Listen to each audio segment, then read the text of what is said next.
He's making his first appearance versus Arizona as a member of the Blue Jays. Second career start against the Diamondbacks. First pitch of the game is outside for a ball. Says Gene Segura. We mentioned he was hot over his last 9 games. He's hit in 9 of 11 that he's played, and that's a .405 average over that stretch. What an acquisition for Arizona. They got him from Milwaukee. They had him at shortstop. They've moved him over to second base now, and he's got some pretty decent numbers over his last 10. He's got some pop if you make a mistake. Good cut on that pitch away. 2-1 to Segura. Marco Estrada is on some roll. He's thrown 10 consecutive games in which he's pitched 6 or more innings and held the opponent to 5 or fewer hits. That's the longest streak. He is tied with Johan Santana, who did it in 2004 with the Twins. That's the longest consecutive starts since 2013. 10 starts in a row. Consistent every start. I said 2013, since 1913. A little bit different. But I'll tell you, it's from the first pitch of the season when he beat Boston, 7 innings, no earned runs against the Red Sox until now, every start has been outstanding. 3-2 pitch to Segura. Fouls back the fastball, 89 miles an hour, and you're going to see a lot of that. Estrada has put the off-speed pitches in the minds of hitters, so they're going to be late on the fastball. You see the catcher, Chris Herman, is on deck. You might have to use that fastball early to put that in their mind so he can use the changeup. He's bounced a couple of them now, so he doesn't have the feel for it just yet. So they lead off walk to Segura. Let's take a look at the Blue Jays defensively, how they set up tonight. Michael Sanders in left, Kevin Pillar in center, and Ezekiel Carreras in right, filling in for the injured Jose Bautista. Josh Donaldson at third, Tulowitzki and Barney up the middle. Encarnacion is at first, and Russell Martin behind the plate for Marco Estrada. Good to see Josh Donaldson back in the lineup. Remember, he DH'd on Sunday in Baltimore just to get him off his legs and give him a little bit of a breather. Back out there at his usual position at third base tonight. Chris Herman hits it high and deep to center. Pillar breaking it down just short of the warning track, makes the catch. Segura retreats to first. 1 down. So here is the first baseman, Paul Goldschmidt. He's got a 13-game hitting streak, batting .289 for the season. He's reached base in 23 straight games. You know, everybody talks about Bryce Harper over in the National League, but if you match up these guys' numbers over the last couple of years, he's right there with them. One of the best hitters in all of baseball. He's got power. He can hit the ball the other way. He's got extra base pop in that bat. Good block by Russell Martin on that curveball in the dirt. Goldschmidt is 6'3", weighs 225, and I tell you, I saw him walking down to the batting cage today with his gym shorts on. He is a big man. He's put together. Well put together. He is put together. Look at those arms and those legs. That tells you what kind of power that he possesses. You know what else? The center fielder, where he is playing, tells me a lot. First of all, he's playing to right field. It tells you that Goldschmidt can use the whole field. He's not afraid to shoot the ball to right field. But look how deep Kevin Pillar is playing. That is probably the deepest that I have ever seen Pillar play against one player. Goldschmidt is just 1 for 3 against Estrada. This is just the second start, as we mentioned, for Marco. Well, that's a good pitch. Estrada's got to have that pitch. Got to have it. That's a fastball on the corner. And you can see the reaction from Russell Martin also, where he pointed his glove out at Marco Estrada, said, hey, that's a good pitch. Stay right there.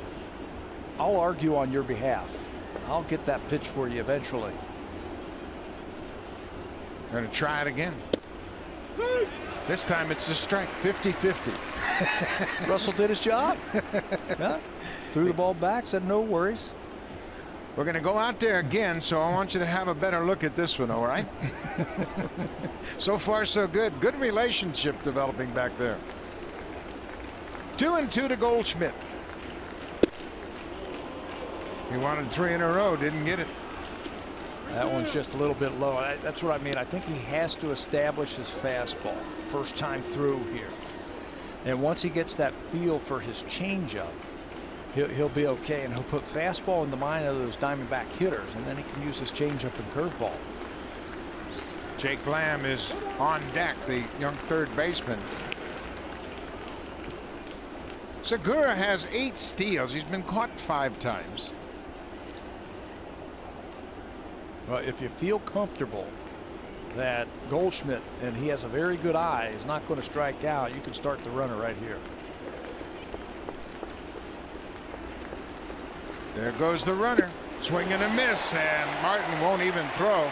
Segura got such a great jump. Martin didn't want to make a mistake with the throw. He'll concede the stolen base. And they also picked on a very good pitch. It was a changeup. There it is right there again. Those middle fingers holding that ball down. Russell making sure that he catches that ball and not throwing the ball away. So with the stolen base, the Diamondbacks have a runner in scoring position. Segura's at second for Jake Lamb. Lamb batting .283 for the season. He takes a first pitch changeup for his strike. Tell you, the Arizona Diamondbacks have some pretty good hitters up and down their lineup. They're missing their best hitter, A.J. Pollock, who was injured in spring training, and he is out probably for the rest of the year. But they've got some underrated hitters. This is one of them right here. Got 14 home runs. 14 home runs and 45 RBIs. Both of those numbers are career highs for Jake Lamb. This is his 3rd season. He's 25 years old. He too is a big fella. He's 6'3" and weighs 215. Remember, these Diamondbacks on Friday hit 6 home runs in Philadelphia to tie a franchise record for home runs in a single game. 0-2.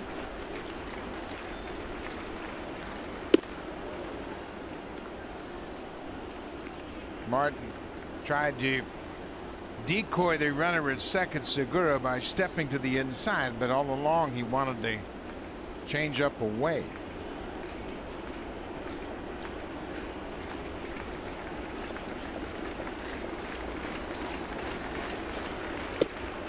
Missed with the fastball. And that's something that Marco Estrada can do. A lot of times you'll tell pitchers, hey, give me the changeup, and the catcher will set up right in the middle of the plate. Marco has the ability to actually spot his changeup. He can either go away with it or he can go inside. Watch Russell Martin move around back there. There it is. What a changeup. A lot of late movement on that pitch. The leadoff walk is stranded at second. Marco Estrada. 2 strikeouts top half of the first. Patrick Corbin takes the mound.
The shortest homestand I've ever been involved with. It's a 2-game homestand, and John Gibbons and the Blue Jays will take off for Chicago on Thursday to begin a road trip. Let's take a look at the lineup for the Blue Jays. They are 39-33, still 3rd in the American League, 2.5 back of the front-running Orioles, and Devin Travis moves up into the 2 spot, partly in fact due to the 7-game hit streak. He's hitting nearly 500 during that hit streak. He's got 2 home runs and 5 doubles. And then Edwin Encarnacion. Over his last 9 games, he is hitting .424, 13 for 33, 14 for 33, and he is pounding the baseball right now. Yes, he is. And I haven't unpacked my suitcase, by the way, too, because we're so short of a homestand. Patrick Corbin gets ready for his 15th start. This is his first career start and appearance versus the Blue Jays. The left-hander is in his fourth full season with Arizona. He missed all of 2014 with Tommy John surgery, and that was a big miss for this Arizona Diamondbacks because in 2013 he was an all-star. He is the D-backs' most valuable pitcher, and he was a finalist for the Gold Glove Award. He's a very underrated left-hander. He was acquired in a trade from the Angels in July of 2010. He was a 2nd-round pick of Los Angeles. Broken bat. That's a fair ball just inside the bag. Lamb throws to first, and the ball was short. Looked like Goldschmidt came off the bag to make sure he handled that low throw. I believe that's going to be an infield hit for Carrera, and it should be. Yeah, the call over there at first base was that Paul Goldschmidt had left the bag because it was a short throw by Jake Lamb. One more time. Does he pull the foot? According to Mike Everett, he did. I'm sure they're taking a look at it, and well, I tell you what, it looked like he still had contact with the bag, and they might take a look at this one. Yeah, Lamb goes over, and it's a short hop. And Goldschmidt digs it out over there at first base. And the first base umpire said, watch him right here, say, no, you're off the bag. Evidently, the phone is not working. Yeah, that's Chip Hale, the manager, and he is explaining the situation to Mike Everett, the crew chief, and Everett's trying to assist in this situation, and Hale says our video room's just up the stairwell here. Let me go check. That's Glenn Sherlock. He's on the bench, and he is checking with the video room. They can't get any communication, so they're going to look at it. Chip Hale has asked the crew chief, Mike Everett, to have a look at the replay. Everett is the crew chief, and he made the call at first. If I was ruling on this one, if I was back in New York and looking at this one, I'd have to overturn this one because it looked like Paul Goldschmidt's toe, the front of that toe, was still on the base when the ball found the glove, and just before Carrera got to first base. Well, they're looking at the replay review, and the replay review is powered by Samsung, and they did indeed. They overturned the call on the field. Now Mike Everett's going to back in, check in on the status of the phone. One more time. The ball's in the glove now, and the foot looks like it scrapes right across the bag before Carrera can get there. So he will be called out. So the hit is taken off the board. It was an infield hit ruled by the scorekeeper, and now the ruling on the field is that Carrera is out. 5-3 on the putout. So here's Devin Travis. He is DHing for the first time in his young career. He had to go get some pointers on what to do DHing, so he went right to the source. Went right to Edwin Encarnacion to find out, hey, what do you do, man, in between at-bats? You can ride the bike a little bit. Ground ball up the middle. Segura has it. 2 ground ball outs here to start the ball game. Take a look at the rest of the defense. The Diamondbacks have really been playing solid defense. Only 3 errors in their last 14 games. Peter O'Brien's in left. Michael Bourne, who was a Blue Jay in the minor leagues, in center, and Yasmani Tomas is in right. Lamb, Ahmad, Segura, and Goldschmidt. Chris Herman, a former Twin, behind the plate for Patrick Corbin. Yeah, he has already made himself known tonight. That's Paul Goldschmidt over there at first base. Started 58 straight games at first base before the off day yesterday. He's a 2-time Gold Glover in 2013 and 15, and already has saved his pitcher a base runner.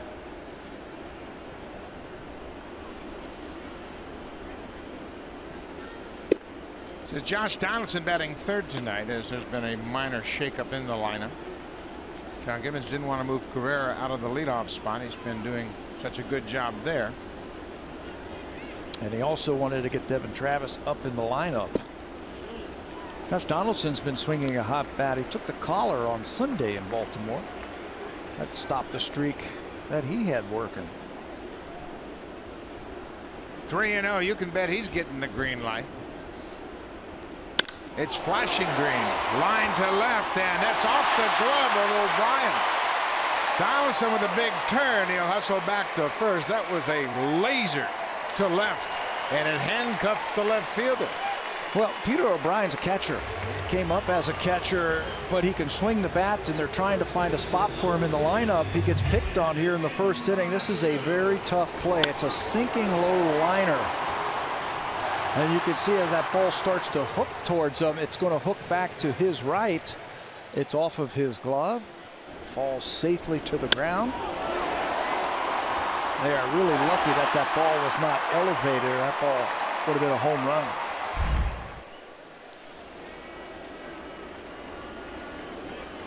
When Encarnacion takes one down and in, it has been ruled an error on the left fielder.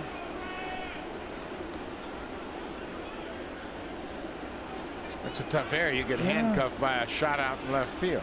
And especially, you're not really a left fielder. You're more of an infielder. Again, he started as catcher. Not taking anything away from catcher's partner. That's quite all right. I have no problem with that. We have seen Blake Swihart struggle out in left field. He too is a catcher trying to make the conversion. Let me tell you, if you're not used to it in the outfield, those balls get to you very quickly at the major league level. Ground ball, third base. Lamb goes to second. The inning is over. So the air doesn't factor in. We played an inning, no score here at Rogers Center.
Before the game, the Blue Jays announced that Jose Bautista has been diagnosed with turf toe. It's a common injury for football players. In fact, when he went to North Carolina, Bautista ended up seeing the Carolina Panthers team doctor who specializes in this kind of an injury. What it basically comes down to, guys, is that he's going to have to be off his foot for at least a couple of weeks. He's going to keep that boot on. There's really no way to rehab it, only rest and relaxation. Keep the foot elevated. It is something that they say is normally an injury that is a one-time thing as far as jamming that toe, bending it back, stretching and straining those ligaments in his foot. It makes it very difficult. He could be sitting down feeling fine all day, but as soon as he tries to get up and run, that's when the pain comes back again. So, guys, I think we've all talked about this. This is not going to be a short-term thing for Jose Bautista. No, it's sure not. And that turf toe is a sprain to the ligaments around the big toe joint. And we saw him jam his left foot into the base of the fence in Philadelphia, and obviously put a lot of pressure on that big toe and the ligaments there. So he's going to be immobilized for 2 weeks. You know, it looked harmless enough, but that is a very painful injury. In fact, there are football players whose careers have ended because of turf toe. Altoon comes to mind, football player for the Jets back in the day. There's also varying degrees of injuries to the turf toe. Not everyone is the same. So hopefully Jose will have it immobilized for a couple of weeks, and you know, he's back a couple of weeks after that. This is Ricky Weeks, who's the DH tonight. There's that changeup. These two know each other well. They were teammates in Milwaukee. So Ricky knows all about that changeup, although he doesn't know too much about the cutter. Hasn't seen that a lot. Yeah, that thing just introduced last year by Marco Estrada, and he says that thing has really helped him. That fastball beat him upstairs, and it's a fly ball into center. Pilar makes the catch. Weeks is retired, one down.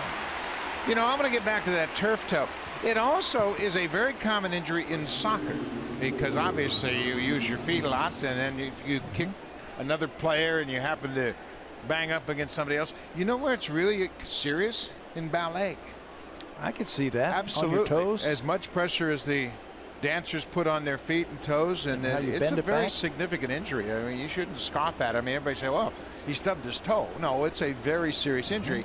He's in a boot for 2 weeks, and then you'll know when it quiets down just the extent of it. And the bad thing about that, you can't do anything. And when you're in a boot, you can't work out.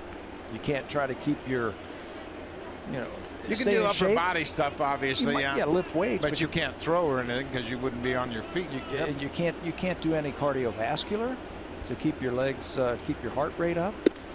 I mean, it's a tough situation. This is Yasmani Tomas. He was signed as a free agent from Cuba, and he's got some power. Signed a 6-year contract, nearly $70 million, signed in 2014. He's a big man as well, 6'2", 250. They got some big guys on this team. I saw them coming back from the cage also. Look at the size of him. He's a free swinger. 55 strikeouts, just 16 walks this year. How about that changeup? A cold strikeout on a changeup, and Tomas is the 3rd strikeout victim for Estrada. Well, watch where the catcher is set up. There's the changeup right there, the change up grip, and he throws it like a four-seamer, but Russell is out on that corner. Pulls it back up. Look at Russell just slide over to the outside corner. This is a changeup again. And he hits the glove.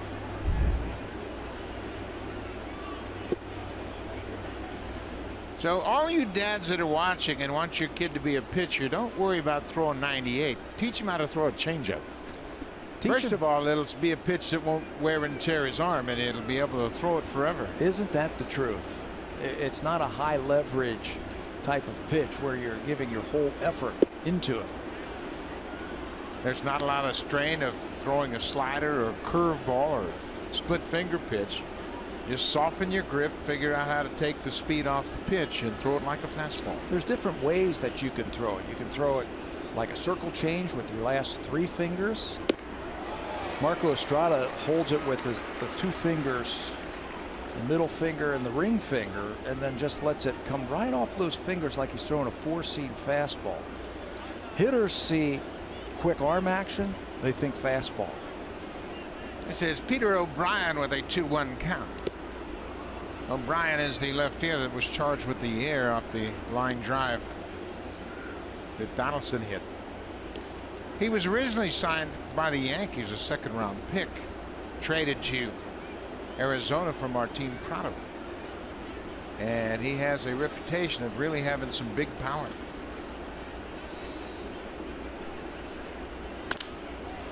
That is skied, and I mean way up there. Tulowitzki coming in near the mound, has to wait for it, and O'Brien was almost at second when it came down. 3 up, 3 down. The Diamondbacks go in order.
Jays for a Day contest for a chance to win great Blue Jays on-field experience. For details, entry form, and rules, go to bluejays.com/Bacardi contest. The contest closes Thursday, June 30th at 4:59. Let's get you now back to Buck and Pat. Guys. Thank you very much, Barry, for a beautiful evening here at Rogers Center. It was hot and steamy yesterday. Blue Jays had their Jays Care golf events, and it was really hot and muggy, but thank goodness there was a breeze, and today it's been beautiful. Cooled off like crazy. Russell Martin, the catcher, takes the first pitch strike. Russell hitting .216 at the start of play tonight. Pat, you and I watched batting practice, and I'll tell you what, the boys are putting on a show tonight. There was a jet stream to dead center field today. That was the best that I've seen this year. Josh Donaldson hit a ball just under the scoreboard today. Just under the scoreboard. Right over the J on WestJet.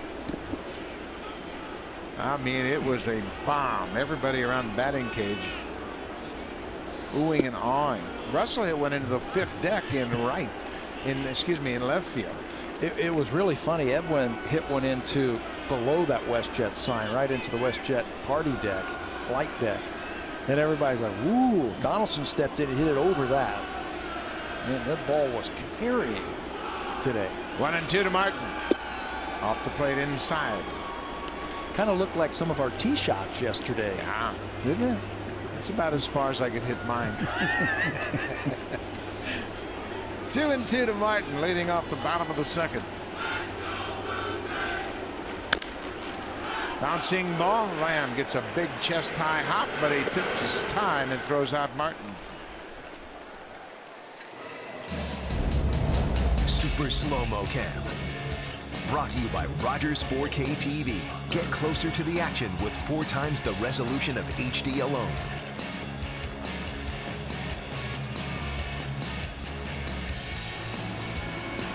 Another good crowd here at Rogers Center tonight.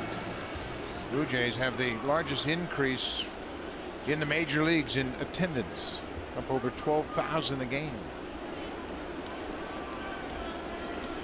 There's Michael Saunders batting .309, just out of the top 10 in the American League.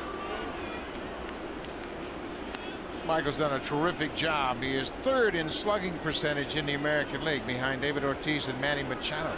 Pretty good company. You know what he's done a good job of? Hitting left-handers this year. Since I've always prided myself on hitting lefties, and I've learned how to hit them. I don't give in to them. Try to keep doing what I'm doing against right-handers. I don't want to leak that front shoulder too quickly against them. I got to stay on them, and if I have to hit a ball to left field, I hit a ball to left field. Saunders batting .308 against lefties this season.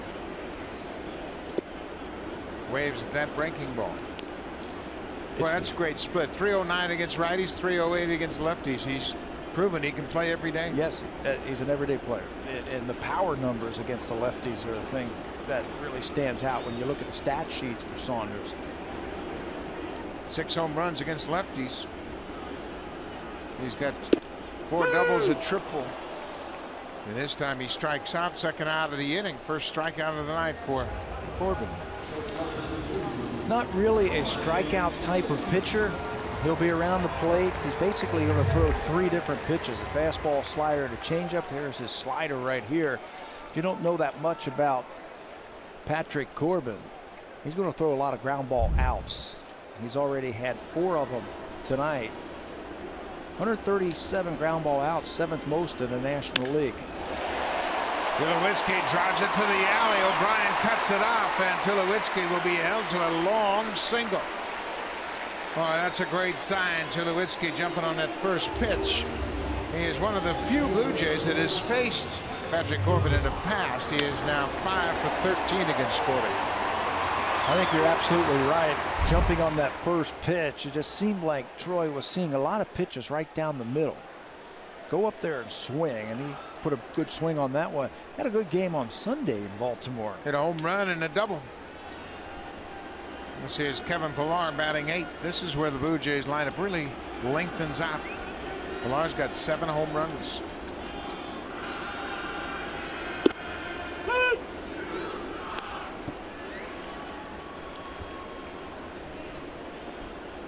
Corbin grew up in the suburbs of Syracuse, Clay, New York. 26 years old.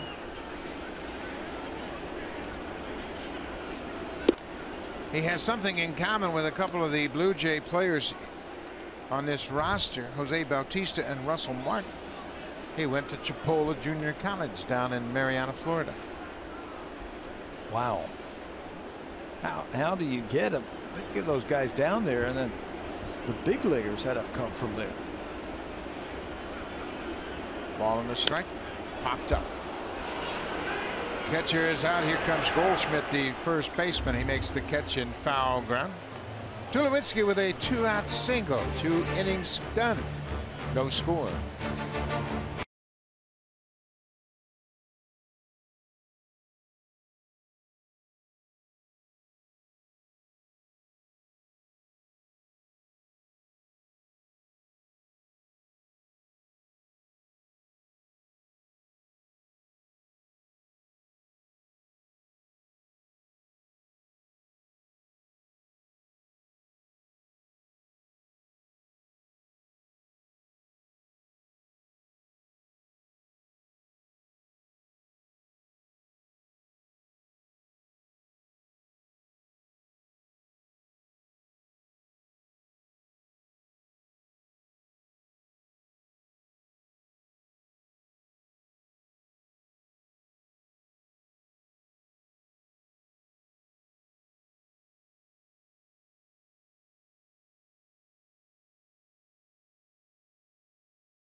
Look at those big comfy green chairs out in the TD Comfort Zone, and tonight we welcome guests of TD. And tonight happens to be National Aboriginal Day, so over in the Jays Care Community Clubhouse we have some very special guests from Henvey Inlet and Wasauksing First Nations, both communities located about 2.5 hours north of Toronto, and Jays Care has supported programming there in partnership with Right to Play. Guys, some beautiful parts of our province north of Toronto. It's nice if you ever get a chance to go out for a drive. I go up for a drive all the time, every chance I get. I love to go fishing up there further north. First pitch swinging. That's Nick Ahmed, the shortstop. He jumps on that first pitch and flies out to left. It's absolutely remarkable how Marco Estrada just continues to mow down hitters. The reason he can do that is because he has such great command of his fastball. It all revolves around his fastball. That sets up the great changeup. There it is right there, 86 miles an hour. Then you got the changeup. He can throw at any point in any at bat. Mix in a curveball and a cutter. Now you've got 4 pitches that you can use at any time, and Marco becomes very unpredictable. He was working last year with Deoner Navarro, started using his fastball a little bit more, and everybody was saying, well, how's it going to be with Russell Martin? Well, better. Russell is a student of the game also, and he understands pitching and he understands hitters, and they have fit like a glove this year.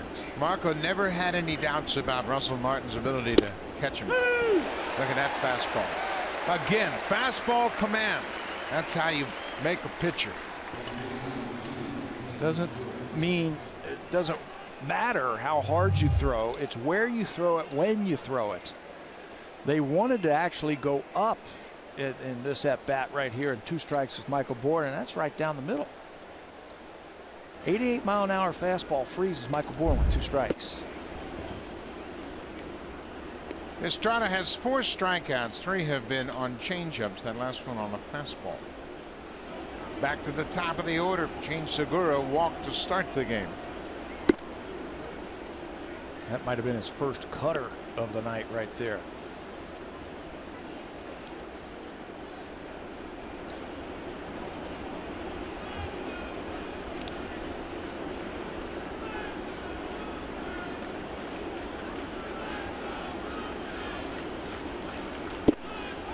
Fastball missed away. It's 3-0.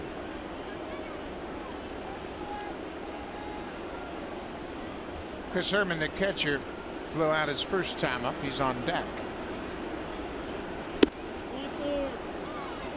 Top of the strike zone, and Russell again thought it was a pretty good pitch. Well, Segura walks for the second time. While we have a second, let's take a look at the scouting report. The pitch usage and an opponent's batting average for Marco Estrada on the pitches. How about the fastball? They're hitting a .193 against him. The changeup, even better, 109. A cutter, 170.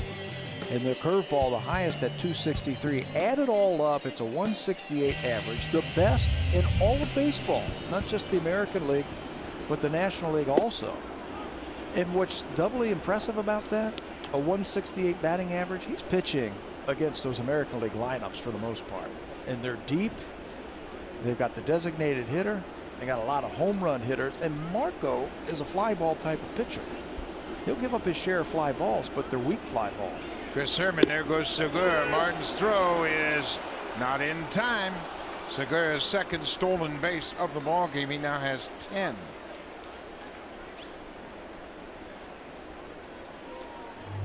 Not much of a chance to throw him out. Watch the jump. He is at full speed. Another off-speed pitch. So really not a whole lot that Russell Martin could do on that one.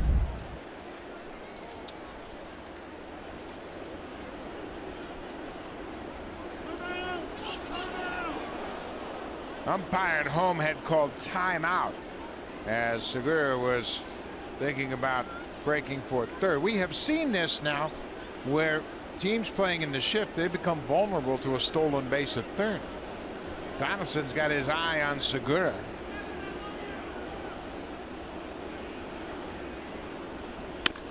Ground ball, base hit. That's going to score a run. Herman just grounded it through the vacated shortstop position. And the Diamondbacks take a 1-0 lead. You're going to see this a lot more, I think. This is an easy, and I mean easy RBI. When you've got a speedy guy at second base, you bluff and move that third baseman over. There's a changeup, and he's just going to wait back. He's not going to try and pull it. He's telling himself, let's just hit a ground ball to the shortstop because there's nobody there. Look at that. Look at the size of that hole he has to shoot for. That's a 6-hopper through the infield and an easy RBI. I don't know why more guys don't do that. You're going to see more and more of it as they start to recognize that there are a lot of hits when you go the other way against the shift. So Herman picks up his 24th RBI of the season. Segura with 2 stolen bases is cashed in from second. Paul Goldschmidt struck out on a 3-2 changeup.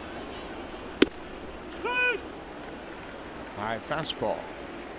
That might have been a cutter at 85. Something that he introduced last year. It's supposed to just get the ball off the barrel of the bat. Fastball counts, fastball situation, you just cut the ball a little bit. Another fastball that tied up Goldschmidt. This might not be a bad time for the Diamondbacks to try another steal. Herman's got 3 stolen bases. He picks his spots very effectively, and Goldschmidt's in a hole. 3 for 3 is Herman, and you're gambling that you're going to get another off-speed pitch from Estrada. Not running here. Goldschmidt checks his swing. Mike Everett, the crew chief, said no swing. Time and time again, and you'll hear managers and coaches talk about it.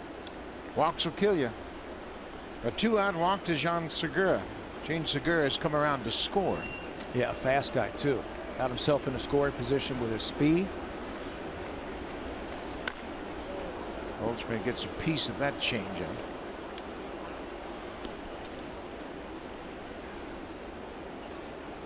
You can see he's really trying to sort out his thoughts now. What do I do now? He's jammed me with an 88-mile-an-hour fastball, and I barely got contact with that changeup.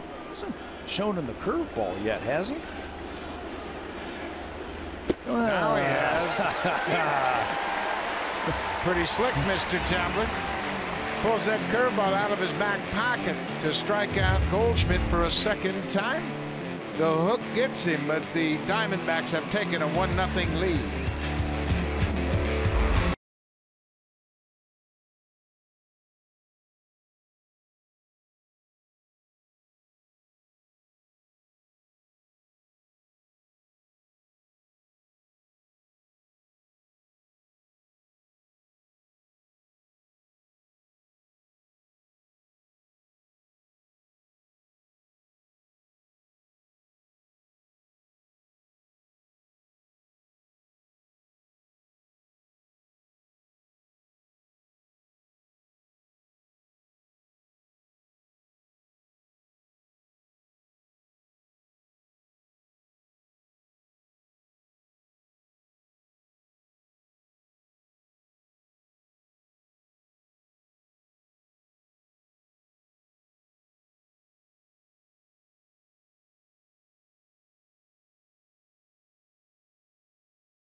Vacation again with the #1 rated travel rewards card in Canada, the WestJet RBC World Elite MasterCard. Visit rbc.com/WestJet to apply today. Fuck, those folks are applying right now. You see how easy it is? It is easy. They can sure do that online, and there are a lot of fans here at the WestJet flight deck tonight. Blue Jays going to have to play catch up now. They're behind 1-0. It'll be 9-1-2 for the Jays in the bottom of the third. Darwin Barney getting the nod tonight with the lefty on the mound. Patrick Corbin goes after the first pitch. Big hop for the shortstop. Ahmed. One down. Let's check in with Jamie Campbell.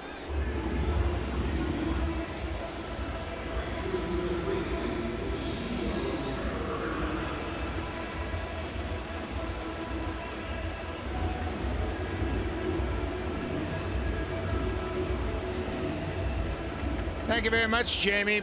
The Boston Red Sox had a golden opportunity to win that game in the bottom of the ninth last night. Bases loaded, nobody out, and Zach Duke got out of it. A terrific job. They used a 5-man infield. How about the play Alex Avila made? The catcher. Outstanding. He scooped a low throw, kept his foot on the home plate to force the runner, and they were able to get out of the inning. Struck out Pedroia as a pinch hitter. And Tyler Saladino's the play you were just talking about. Scooped it. And then they lost it in extra innings, the Red Sox to the White Sox. Greg Kimbrell gave it up to Abreu, the big right-handed first baseman. Ball and a strike to the leadoff man, Ezekiel Carrera. Carrera had a hit for a while tonight. And they had an infield hit. He hit a ball to third base. A low throw pulled the first baseman Paul Goldschmidt off the bag, but they went to the replay review and the call on the field was overturned. So he is 0 for 1. Now he has faked like he was bunting a couple times. He's brought in that third baseman. That's where that hit went to. So you can slash away right now.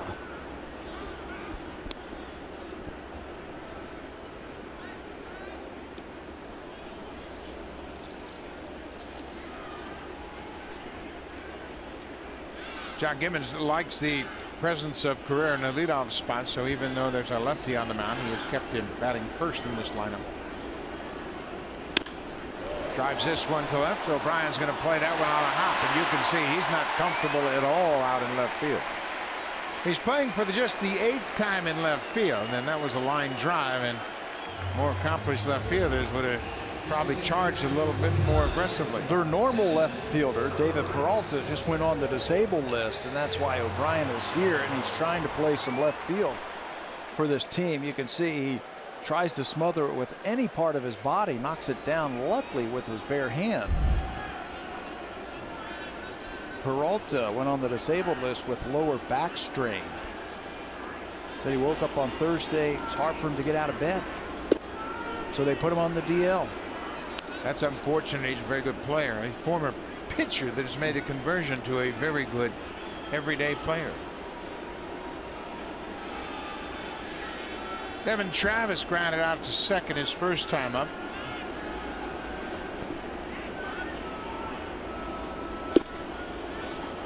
Chases that pitch off the plate. It's a ball on the strike. He will use that changeup right there to get the majority of his ground ball outs. Told you that. He throws a ton of ground balls.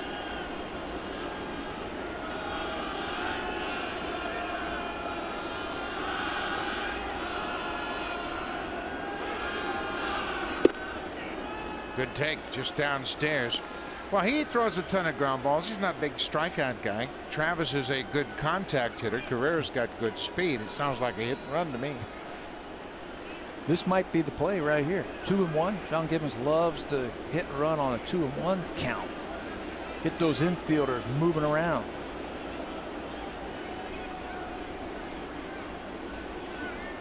Not running. Foul ball just outside the bag, but Goldschmidt made a quick grab, stepped on the bag, and was about ready to throw to second, but Mike Everett, the umpire at first, called it foul.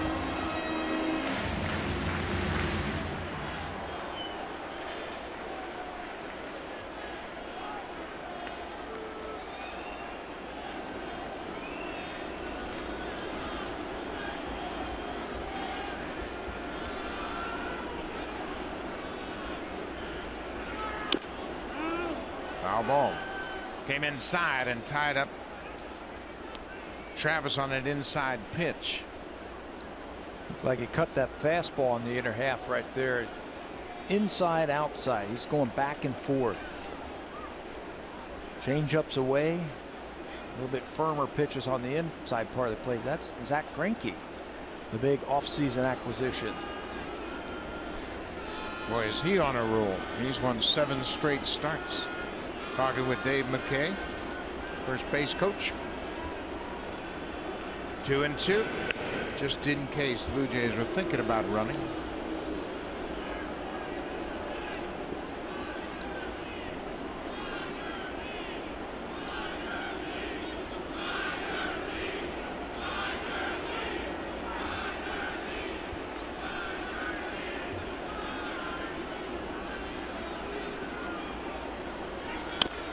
Pulled foul, an off-speed pitch.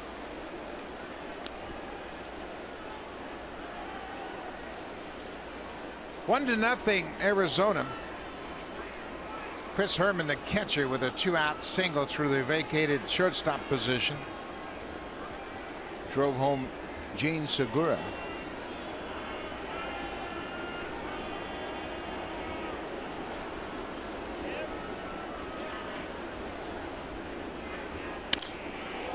High fly ball. Right fielder gives way to the center fielder, Michael Bourne.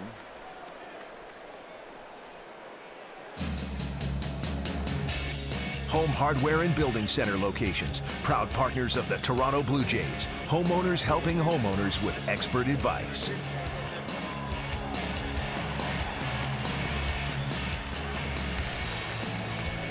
You don't want to be walking around the concourse when Josh Donaldson's coming to the plate. You might see something special. Hurry up and find your seats. I'm going to put Edwin Encarnacion in that category also. I'd never want to miss one of his at-bats. Donaldson reached on an air his first time up. He hit a line drive to the left fielder, Peter O'Brien, to O'Brien's left, and he just misplayed it, hit off his glove, and fell for an error. his first air. This is just his 8th start in left field.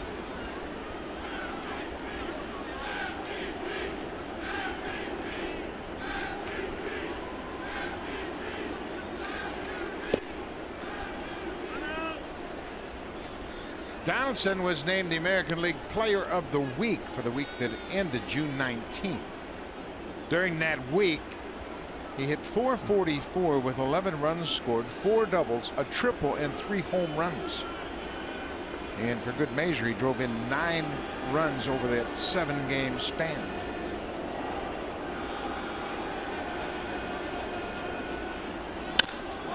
Line drive to right. That's going to get down in front of Tomas.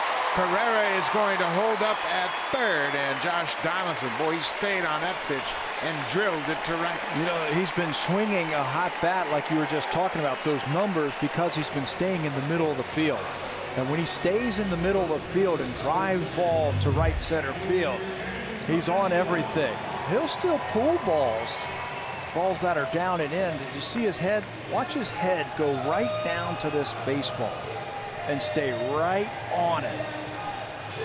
Tomas, the right fielder, did a heck of a job of giving ground and playing that on one hop. If he cuts straight across, that ball's to the wall and Carrera's going to score. Well, you're 100% correct about that. He did a great job. He went back instead of over to try to cut it off. Saved a run for the time being. 2 outs for Encarnacion. Mighty cut, and he misses. Edwin retired on a fielder's choice his first time up.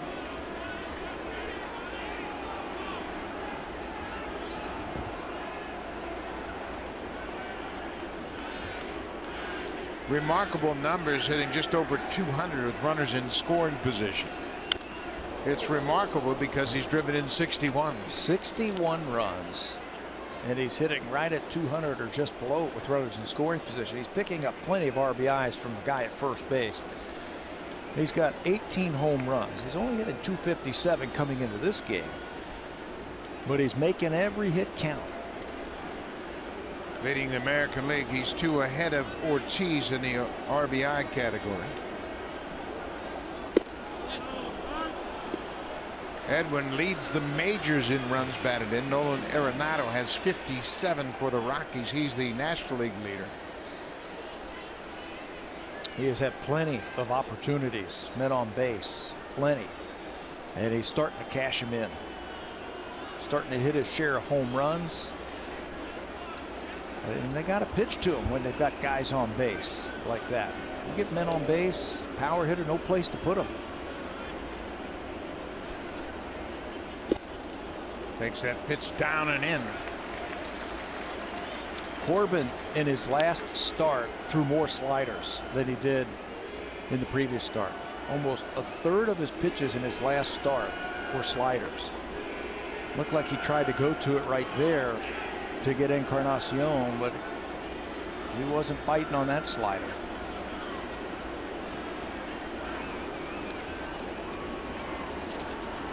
Two and two, 2 outs. Runners at the corners. Ground ball to third. Lamb in between, but he's able to make the throw in time. The Blue Jays stranded pair. We'll head to the 4th, 1-0 Arizona.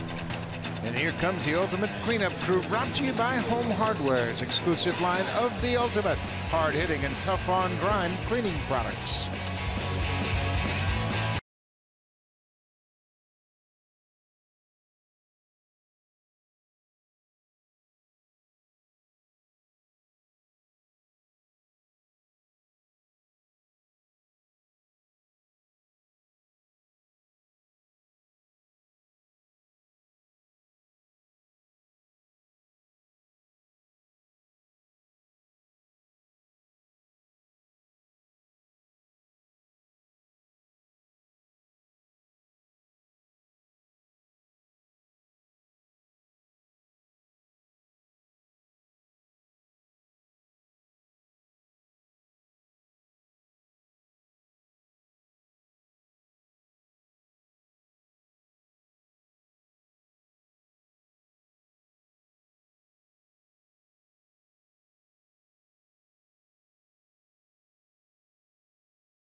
Refugee Day, and today we want to say a very special welcome to a group of new Canadians from Syria who are enjoying tonight's Blue Jays game with thanks to the Toronto Blue Jays and Rogers Sportsnet and the Canadian Red Cross. And you can help out by texting Red Cross to 20222 to donate $10 to the Canadian Red Cross. What a night they must be having out there. Absolutely, an opportunity to come to a ball game on a beautiful night and feel like they're at home. That's great.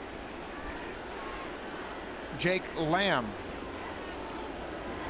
third baseman, struck out swinging his first timer. We were talking about Lamb in his last time up. 14 home runs, 45 RBIs, the exact number that Paul Goldschmidt hit. The guy hitting right ahead of him. He was hitting 5th at the beginning of the season. Paul Goldschmidt wasn't getting a whole lot to hit. He was walking a lot, so Chip Hale and the Arizona Diamondbacks moved him up for a little bit more protection for Paul Goldschmidt, and Goldschmidt has started to hit again. But it's very convenient and works very well that he's a left-handed hitter. The delayed call by the home plate umpire Ryan Blakely, but that was a strike. Goldschmidt now has that powerful left-handed bat behind him, so he can be more aggressive, aware that they want him to swing the bat, not take walks. Boy, look at that changeup. That thing moved right back over the inside corner. Lamb strikes out for a second time. He and Goldschmidt have struck out 4 times. First time he swung, this time changeup, and again, watch where Russell is set up. The ball ends up right on the inner half. It's a good look for the umpire. Right at the umpire. Couldn't miss that one. That's Dave Magadan sitting next to Paul Goldschmidt. The Magadan is the hitting coach for this Diamondbacks ball club. Long-time hitting coach, a very good hitter when he played. He was an excellent hitter, and he's an excellent hitting coach. He's worked in Texas for a couple of years, and they've had some great hitters over there. He also worked in Boston for a really long time and developed a lot of those hitters. He now has the duties of a lot of these young hitters, and he said that's probably been the downfall right now so far this year, that the inexperience of the young hitters, especially situational hitting. They have not hit well with runners in scoring position, but oftentimes younger hitters have a tendency to put too much pressure on themselves to drive in runs. 2-0 to Ricky Weeks. He takes it outside, now 3-0. You know, I like his chances, though. They have some talent, some guys that he can mold and build around. So I like his chances.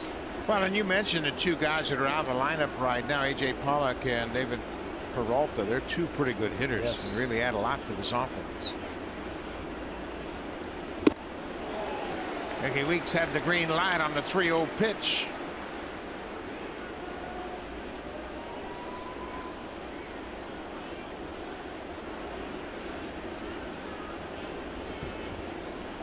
Tomas on deck, big right fielder. Off the plate, that's the 3rd walk issued by Estrada so far in this game. He has talked about that, Marco. They said, if there's one part of my game that I'd like to clean up just a little bit, I'm walking too many guys, falling behind, and then ending up walking guys. He has not had a game this season in which he hasn't walked a batter. The season high is 4. He's done that 5 times. 4 walks in a game. Russell Martin's done a good job of trying to work that fastball into the strike zone.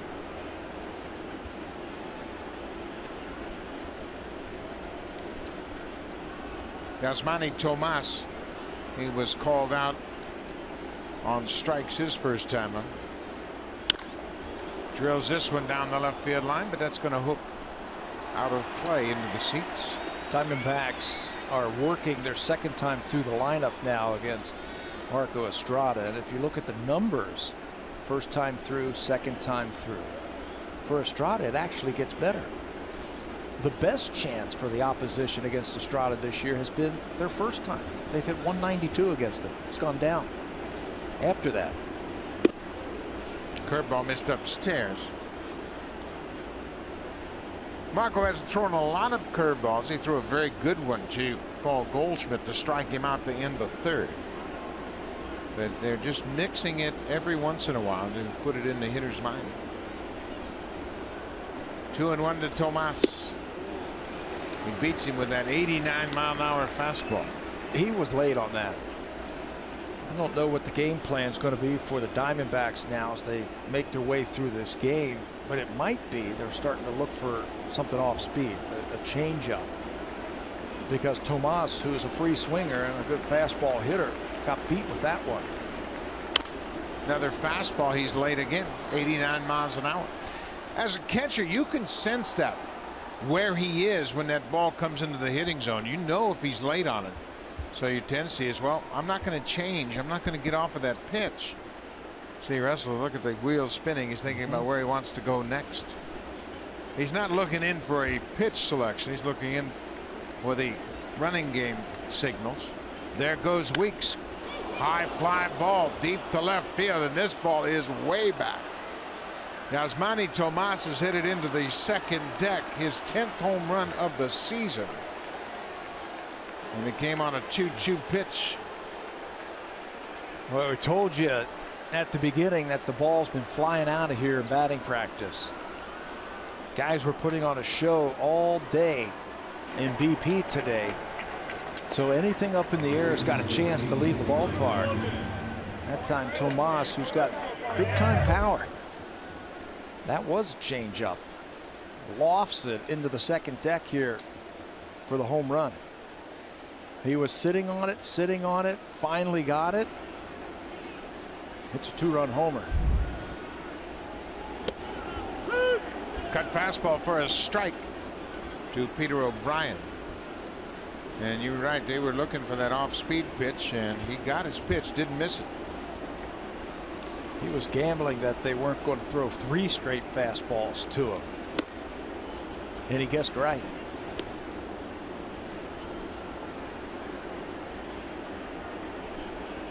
Here's another home run hitter now. Got to be careful with this guy.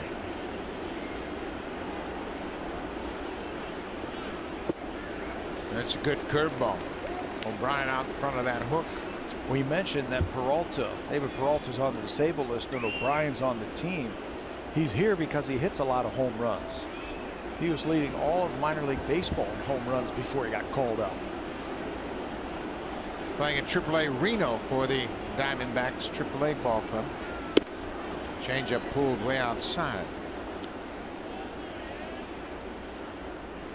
We mentioned for Tomas his 10th home run. That's a career high. That's just his second season in the major leagues. He hit 9 last year in 118 games.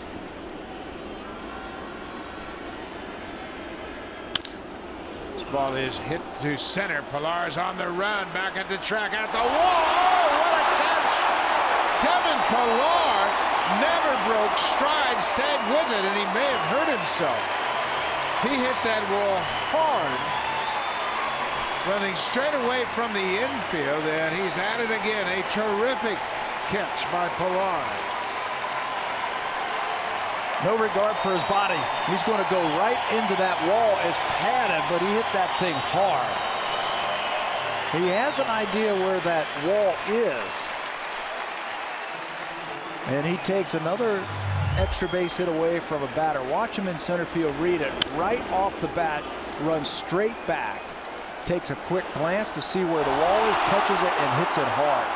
That looked like it was right on one of the seams right there. That would have been one of the metal backings back there.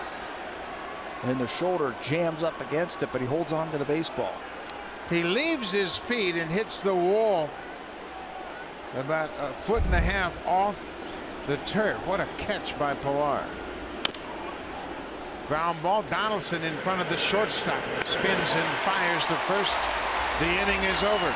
Arizona gets a 2-run home run to take a 3-0 lead, but Kevin Pillar saves an extra base hit for Marco Estrada. Another terrific catch up against the wall in center.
With the MLB.com at-bat app. Customize at-bats to feature the Blue Jays and stay up to the moment at any moment with scores, news, live game video highlights, and much more. Download MLB.com at-bat, the #1 app for live baseball. I'm sure we'll be watching a lot of that Kevin Pillar catch on that app tonight. What a terrific catch, Barry Davis. It was up against the wall. He left his feet and slammed hard into the center field fence. Russell Martin chases the first pitch. He's behind 0-1.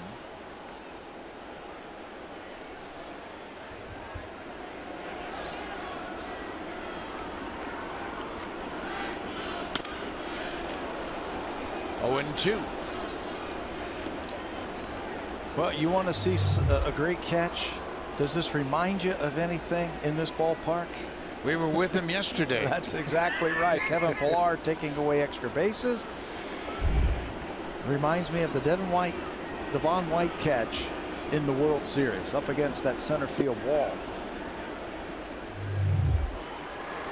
As he makes his way into the dugout, his whole team is there waiting for him. Terrific effort by Pillar, and we see this time and time again. You said it perfectly. No regard for his well-being. He just determined to make the catch. Looked like his hand and his shoulder jammed up against that wall. Hit it pretty hard.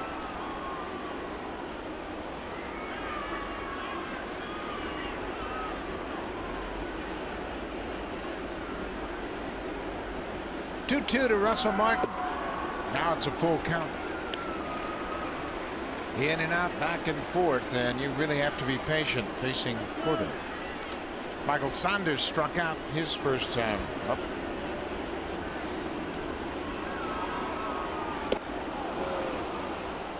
Second strikeout of the evening for Corbin.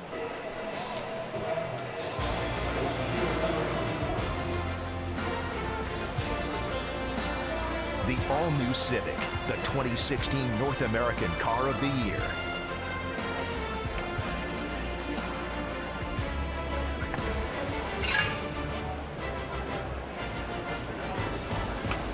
Lots of good food at the ballpark here at Rogers Center. Michael Saunders called out on strikes and goes after the first pitch and taps it foul. You know, there's just not a lot of information available just yet for the Blue Jays. There's only been 2 players who have faced Patrick Corbin, so there's not a lot of experience. So right now they're just feeling their way through, trying to get a gauge on what he throws and when he'll throw it.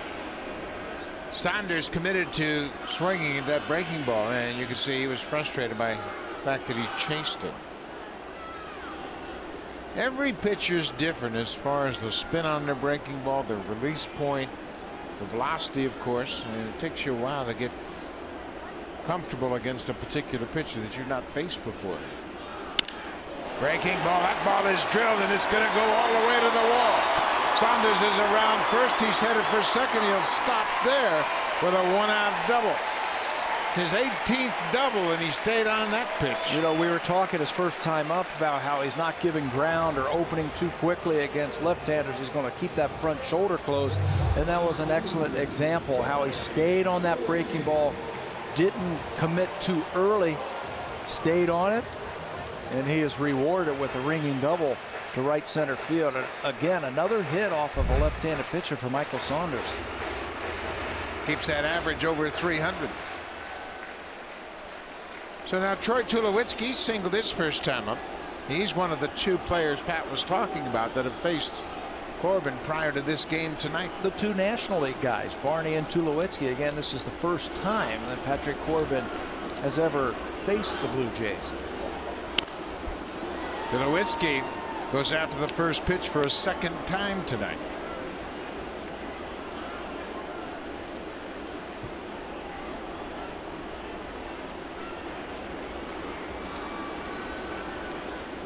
Matt Williams, Mike Butcher, and Chip Hale. Williams is the third base coach, former manager of the Nationals, and Mike Butcher, longtime pitching coach, now with Arizona.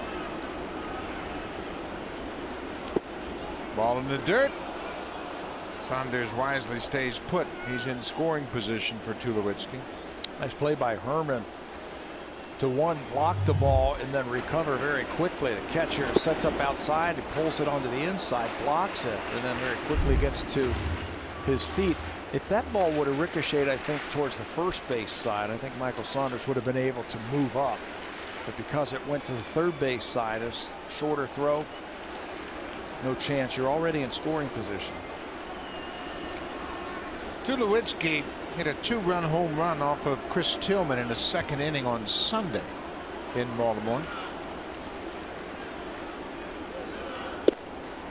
Inside off the plate. Then Tulowitzki shot a line drive down the right field line in the 7th inning for a double, an RBI double. Finished up that ball game 2 for 4 with his double was not an RBI double. He was driven home by Devin Travis. The home run was off of a changeup and the double was off of a fastball. Lays off that breaking ball. 3-1. Pilar waits on deck.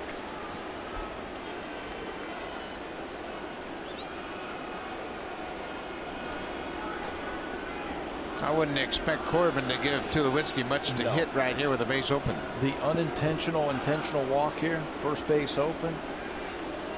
He knows all about him. He's got 5 career hits and 13 at bats.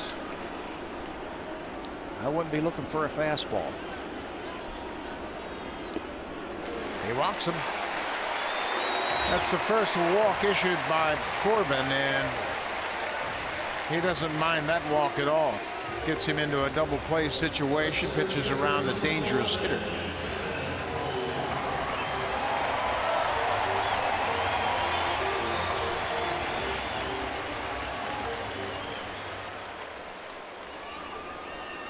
Kevin Pilar popped out to the first baseman to end the 3rd inning. Arizona has a 3-0 lead. Blue Jays have out hit them 4-2.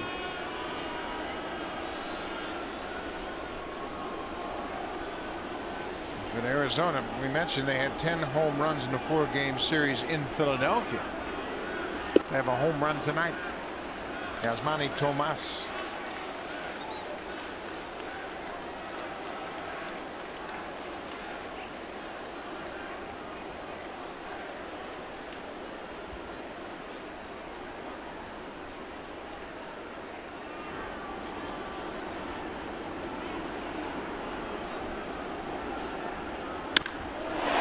To left field. This is going to get by O'Brien.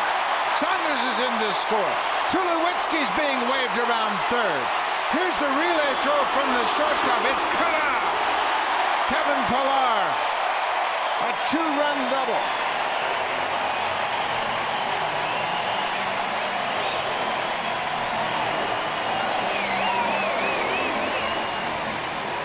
Well, he chose to pitch to Kevin Pilar and not Troy Tulowitzki, and Pilar is going to burn him. 1-0. Looked like he got a fastball to his liking and drilled this ball past O'Brien, the left fielder. Saunders is going to score easily. Tulowitzki was thinking of scoring, and he does as that ball was cut off. Blue Jays are right back in this ball game. Mike Butcher, the pitching coach, out to make a visit to the mound. For Kevin Pilar, that's his 18th double. He and Saunders have both doubled here in the 4th. Fastball ripped to left field. And Pilar, he's starting to get that ball into the alleys and over the wall. He's starting to get those extra base hits. And there's a big one right there, scoring 2 runs. Marco Estrada now has seen the offense close the gap. It's a 3-2 ball game. Darwin Barney grounded out to shortstop his first time up. Pilar's at second with 1 out.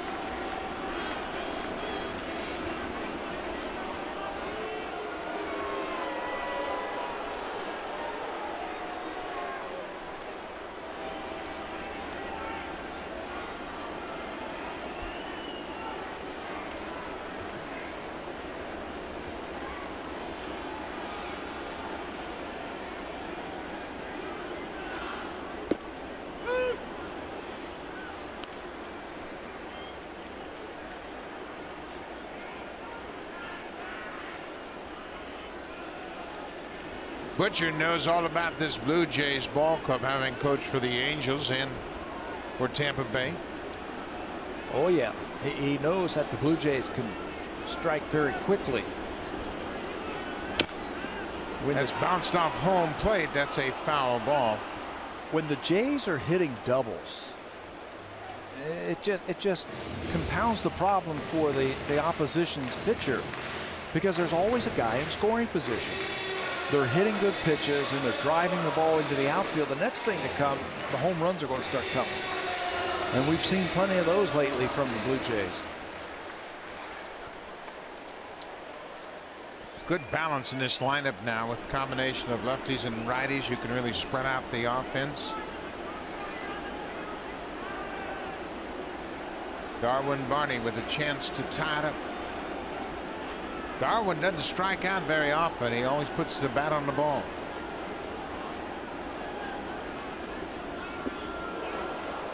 This time he chases that breaking ball and he's thrown out at first to complete the strikeout. That's 2 strikeouts in the inning, 3 in the ball game for Corbin.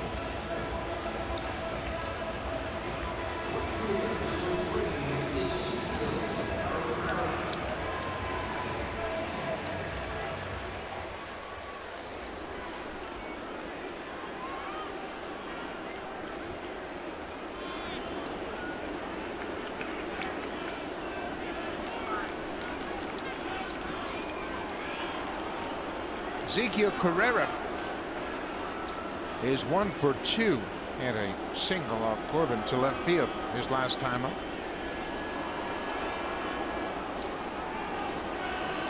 No chance for a bunt here. We've seen him attempt to do that at least one time every game. You got a runner now at second base. Your job is to drive him in.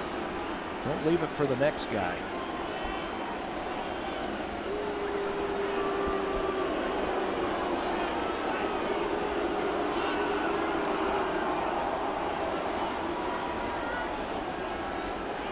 Carrera, just like Michael Saunders, has hit very well against lefty pitching. He's 1 for 2 tonight. Came into the game batting .452 against left-handed pitchers. Bounced way out in front of home. Using the whole field. We've seen him slash balls the opposite way to left field. He'll pull his ball every now and then off of a left-hander, but his thought process right now is right back through the middle. Through the middle, and if they throw that breaking ball away, go ahead and pick on that left fielder. Slash one over there to tie this game up. Takes one downstairs. Checked his swing in time. Blue Jays have scored 2 here in the bottom of the 4th. They're down by a run.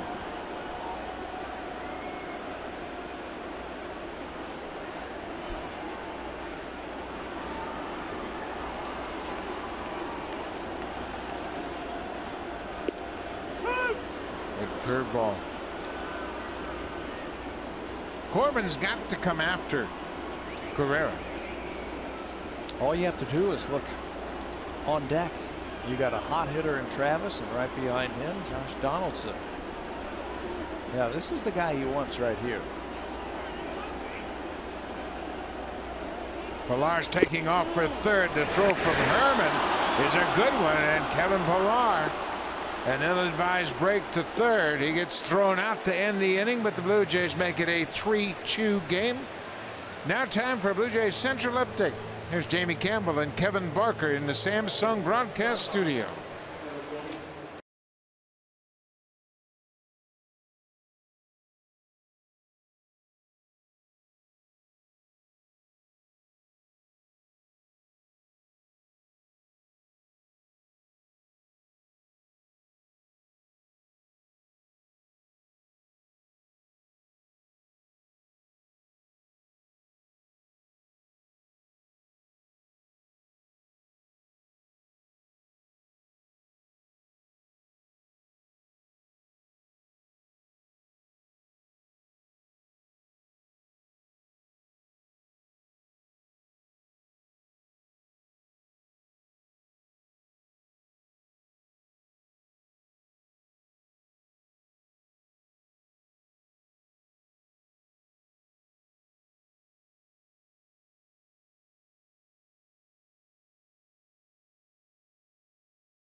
It's a big day for 7 Canadian NHL teams looking for that impact player. Meet the future of your team at the 2016 NHL entry draft. It goes Friday on Sportsnet. And guys, the Leafs have already added to their roster, picking up a goalie by the name of Aaron Anderson they got from the Ducks. A big trade there, and he's supposed to be a big #1 goalie for them in the future. They are thrilled about the arrival of Anderson, the young goalie. He's a terrific young goalie, and that's what the Leafs are concerned about, keeping the puck out of the net. Michael Bourne goes after the first pitch, and it's a high fly ball to left. Michael Sanders makes the play. He's a big guy. Yeah. And they signed him to a 5-year contract. Right away. Nice. It's a terrific move by the front office. Yeah. Gave up some draft picks, but they got a bunch of draft picks because they've made some prudent moves lately, so they're in pretty good shape.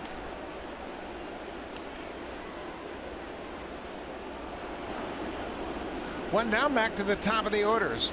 Grada has walked Segura twice. Came around to score in the third. He's picked up a couple of stolen bases already as well.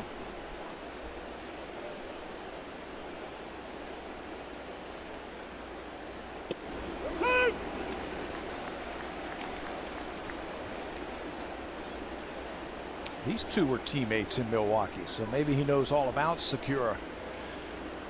What he likes, what he doesn't like. High fly ball. Carrera. He's there. He moves to his left, makes the catch. 2 fly ball outs here in the 5th.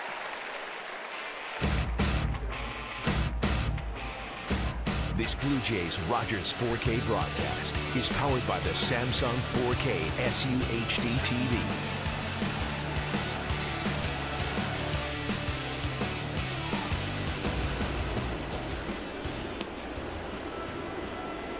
Chris Herman drove in a run in the 3rd. He had a ground ball base hit basically to straightaway shortstop.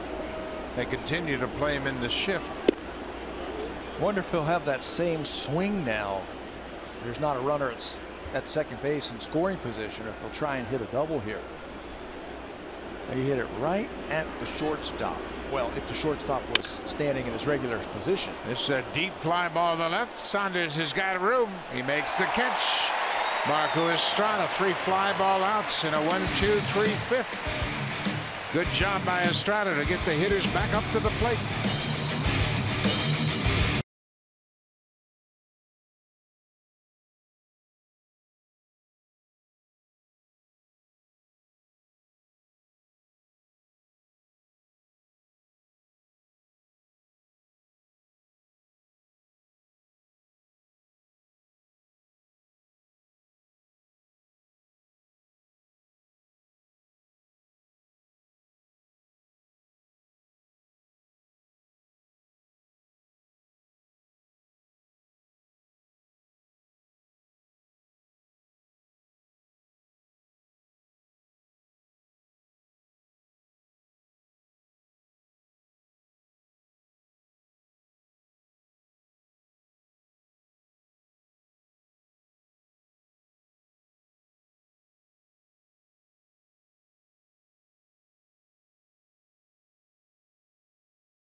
Tomorrow, so after that game, how about a little extra baseball action?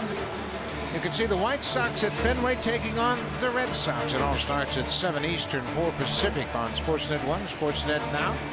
Jose Quintana goes to the mound for the White Sox against the left-hander Eduardo Rodriguez. A pair of lefties in that game tomorrow. So a doubleheader, if you will. And if you're a big baseball fan and a Jays fan, you could do some scouting. Check out the White Sox, because that's where the Blue Jays are going to play Chicago starting on Friday. 3-game series on Friday.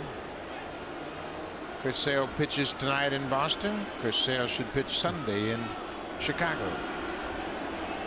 It's not the best of news, but we'll take it. Ezekiel Carrera was at the plate when Kevin Pillar had the ill-advised steal attempt. He was thrown out easily by Chris Herman to end the inning. Carrera is 1 for 2 so far.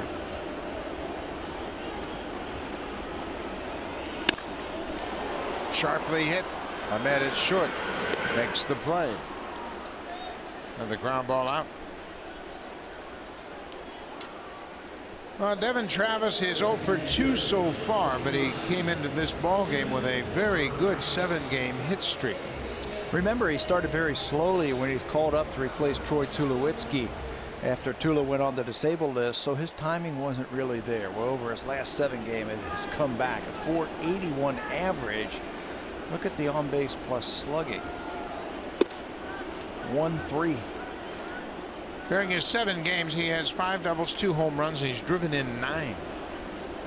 So he earned the promotion up into the 2 spot against the lefty Patrick Corbin. We spoke to Ross Atkins about Devin Travis last year when he was in Cleveland, and he said when the Blue Jays came to Cleveland early in the season, the scouting report said, don't let Devin Travis beat you. How about that? In a lineup full of great hitters, the scouting report was, don't let this guy beat you. You remember, he was coming off the American League Rookie Player of the Month for April. Hitting 325. 325. It was the first part of May when the Blue Jays were there, and they had put him up at the top of the lineup. Ground ball to third. Lamb long throw. Plenty of time. 2 ground ball outs. Let's check in with Jamie Campbell.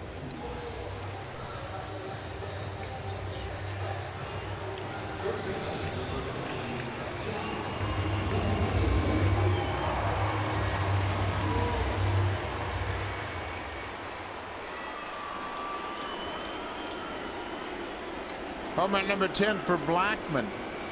He's driven in 33. How about Nolan Arenado? He's got 58 RBIs. He is 1 for 2 in that game. They can hit. Colorado Rockies. They got a lot of left-handed hitters in that ballpark in Yankee Stadium. Watch out. We will see the Rockies on the upcoming road trip after Chicago. Blue Jays will fly to Denver and take on Colorado for a 3-game series. The return to Denver for Troy Tulowitzki. And he's looking forward to it. Yes, he is. He's got a lot of friends. He, of course, had a great run with the Rockies and a lot of teammates that he'll be reunited with. First time he's had a chance to go back and play against the Rockies. 1-1 to Donaldson inside.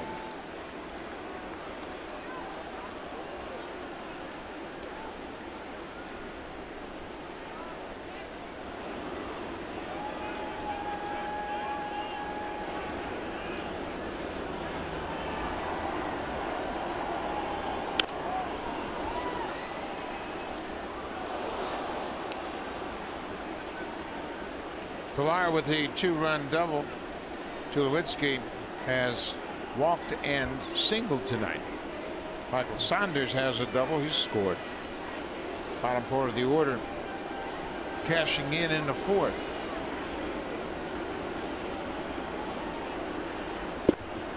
Off the plate. Full count. 3-2, 2 outs, and Encarnacion will bat next if Donaldson can reach base. This season with 2 strikes, half the time he has used that slider. Put that in your memory banks. There it Breaking is. ball outside. Donaldson will take ball 4.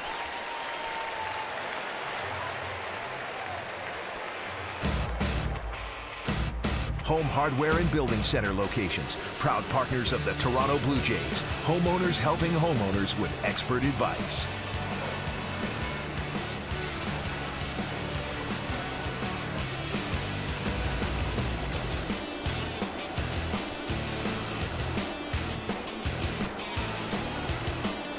Those beautiful red jerseys, generally part of the Canada Day uniform for the Blue Jays.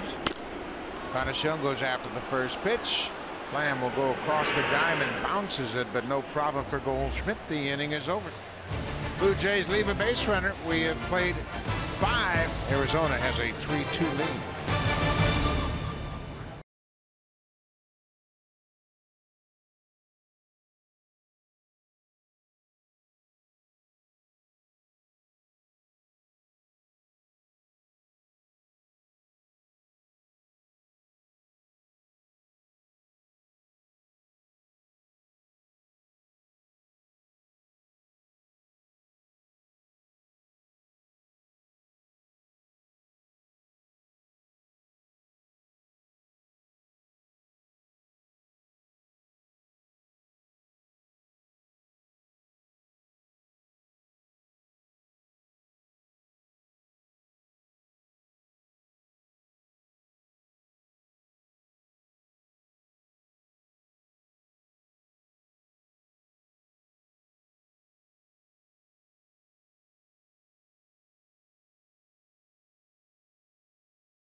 And it's quite an impressive list. There's Miguel Cabrera, of course, the great Mike Trout.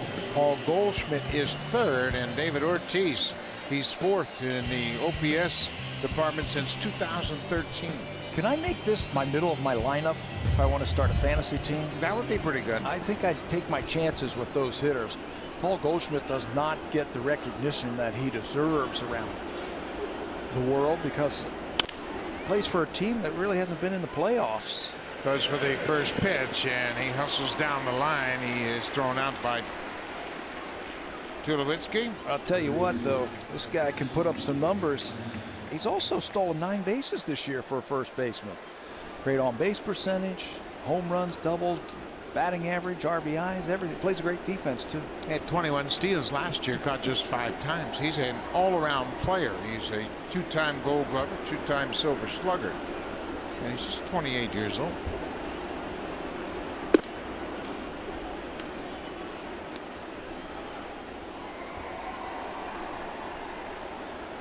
Jake Lamb, the 3rd baseman, struck out swinging in the first, called out in the 4th.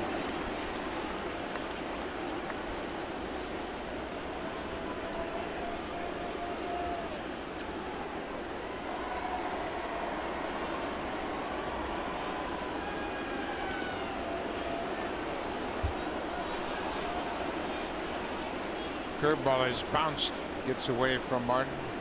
They called that a strike. They appealed the check swing. Third base umpire said yes. Marco Estrada starting to warm up just a little bit now. He has retired 6 in a row. Make that 7. Great changeup as Lamb strikes out for the 3rd time. That's 7 strikeouts now for Estrada. Well, he threw him the curveball. He checked his swing and then came right back with his best pitch. The changeup way out in front for the 3rd time. You know what makes a great pitcher is being able to pitch in tough situations against deep lineups. Marco Estrada's batting average this year in Yankee Stadium, 160. That's a great sign. Only the best of the cheap seats for our dad.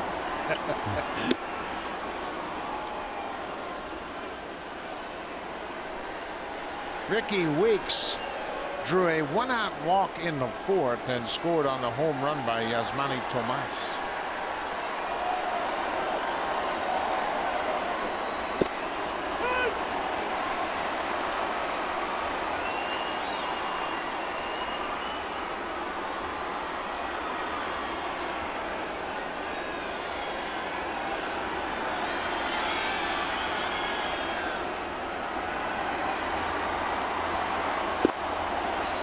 What a great curveball. Late break on that curveball. Curveball's good tonight. Just hasn't thrown many of them. Looks like he's starting to introduce it now.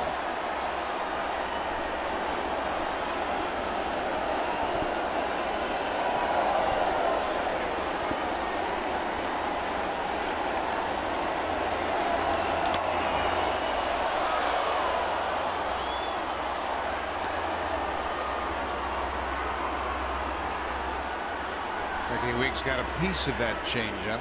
Just barely got a piece of that to keep the at bat alive.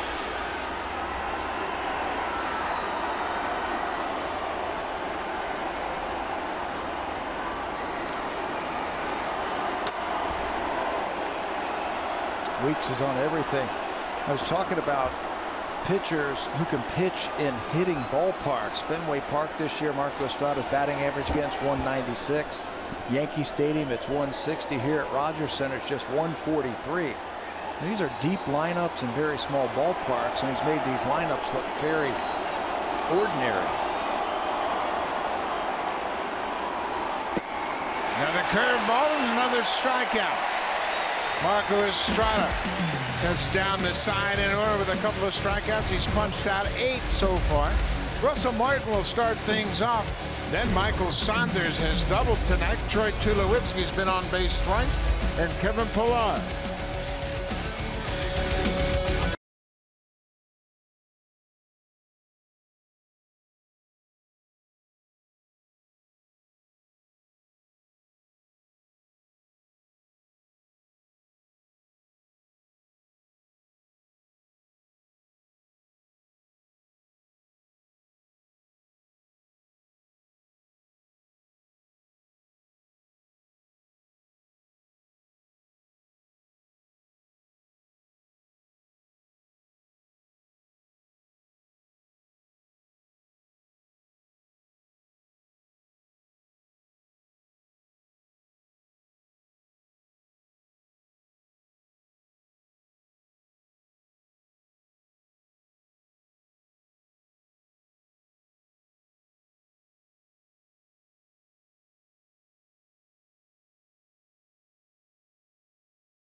The All-Star Game ballot is here. Head to BlueJays.com to choose your All-Star Game worthy stars and send them to the Major League Baseball All-Star Game presented by MasterCard. It goes July 12th in San Diego. Keep voting, Blue Jay fans. You've got Josh Donaldson up now to number 2 when it comes to third baseman.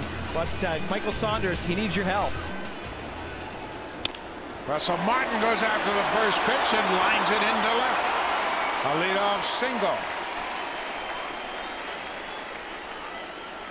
That's a good start for the Blue Jays right there. Russell not wasting any time. Looked like he cut the fastball inside part of the plate. He was waiting for him. Now you get to this part of this lineup that has done some damage tonight. There's Russell, the cutter down and in. Just enough of it to get it into the outfield. This is Michael Saunders, and he had the one-out double in the 4th. Came around to score on the 2-run double by Pillar.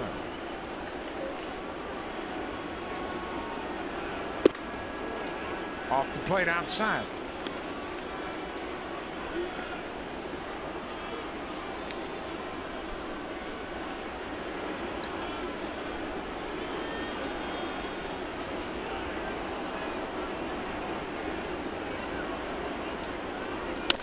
Ground ball. Ahmed to second for 1. Back to first, double play. Nick Ahmed really got rid of that ball in a hurry and got it to Segura in plenty of time. Well, he's got quick hands. And he caught that ball, gave Segura a good throw. Segura, the former shortstop, who has now moved over to second base, shows off that shortstop's arm in turning that double play. That's a pretty 6-4-3 double play turned by Arizona. So Troy Tulowitzki's had a perfect start to his night. He has singled and walked.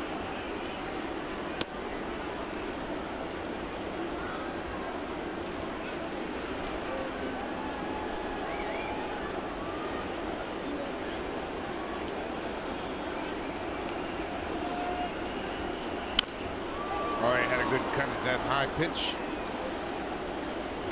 The Blue Jays have been vulnerable to the double play ball. They have now grounded into 69 double plays this season. That's the most in the American League. That's shocking, considering all the fly ball type of hitters that they have on their team, the home run hitters, that they've hit into that many double plays.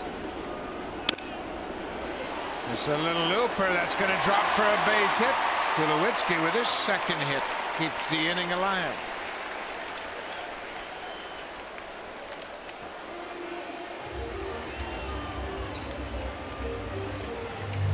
Well, that's unfortunate that they hit into the double play, because Tulo does this, fights that ball off and just hits it out of the reach of Segura. Really no chance for him. He was just olaying that one.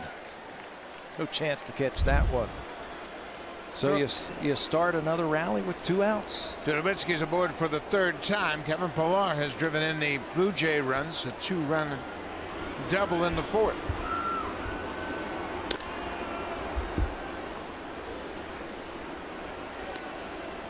Chase that pitch down and away from Gordon.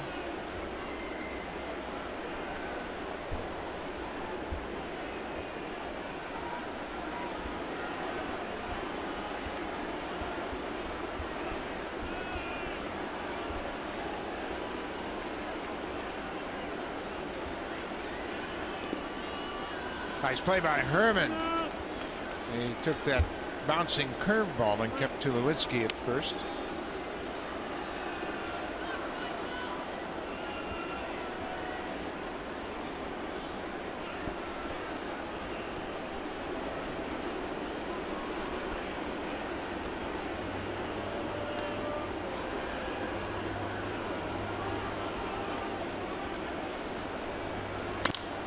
Bouncing ball.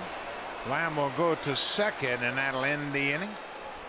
Blue Jays get a couple of singles in the inning, but the ground balls erase any scoring opportunity.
Marco Estrada goes 6 innings. He allows 2 hits, 3 earned runs, walked 3 and struck out 8 through just 88 pitches. But in doing so, that makes it 11 consecutive games where he has pitched 6 or more innings and allowed 5 or fewer hits.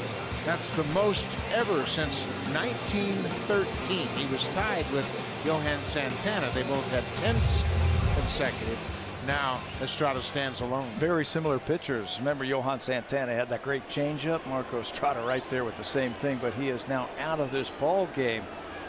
Jesse Chavez will take over, and Jesse's been really throwing the ball much better of late. He's got 29 strikeouts, just 9 base on balls in 26 and 2/3 innings this year. He's keeping the ball down. He's getting on top of that ball and really driving it to the lower parts of the strike zone. Yasmani Tomas hit the 2-run home run off of Estrada in the 4th. That's the difference in this ball game. Ball and a strike to the right fielder. Pretty good pitch right there from Chavez. That's where he's been living lately. He has allowed just 2 earned runs over his last 10 games, covering 12 innings. What he is now giving the Blue Jays also is a couple of innings out of that bullpen. Not really just a 1-inning reliever. Come in and give you a couple of innings, throw up some zeros. 1-2 coming inside. He powers that ball right by him. Chavez strikes out the first batter he faces here in the 7th. You know, if you're facing Marco Estrada at the beginning of this game and then Jesse Chavez comes in, that fastball's got to look about 95 or higher. Cuts this ball. Looked like it might have been foul tipped right into the glove.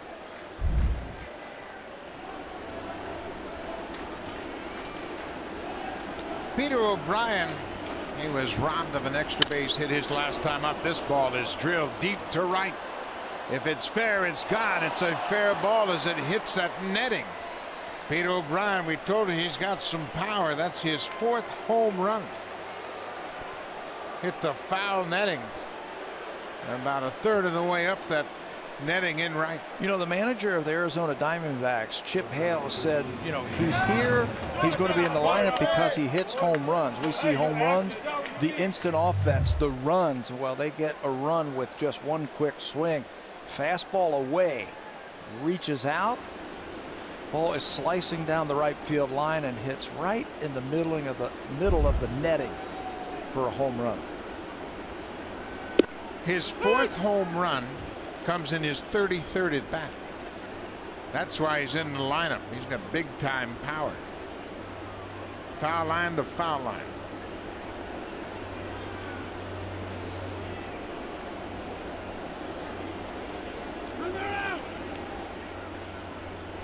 Shortstop Nick Ahmed 0 for 2 so far. He has swung at the first 2 pitches that he's seen. He flew out, grounded out, so he takes that first one right down the middle.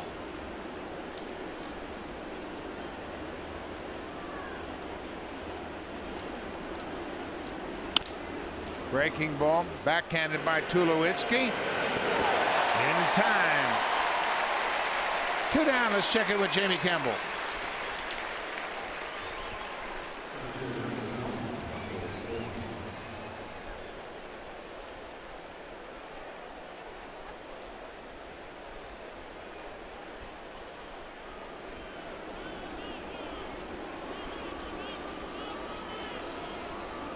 Thank you very much, Jamie. And Tyler Wilson was good last time out against the Red Sox. Not so good early on tonight. Michael Bourne batting 9th. The Blue Jays signed Michael Bourne to a minor league deal. He was playing in Dunedin, trying to work his way back. He was released by the Blue Jays on May 7th and signed by Arizona on May 10th.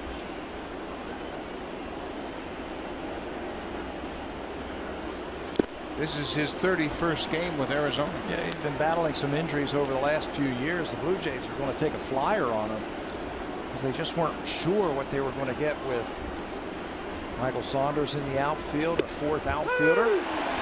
Bourne resurrects his career in Arizona. Jesse Chavez strikes out a couple, but he gives up a home run to Peter O'Brien, and Arizona has built their lead to a 2-run lead.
Jays spirit, enter the TD Comfort Zone contest by posting a video or a photo of you, tagging @BlueJays and including hashtag TD Tuesday on Twitter or Instagram for a chance to win. For full contest rules and details, visit bluejays.com/comfort zone. Buck?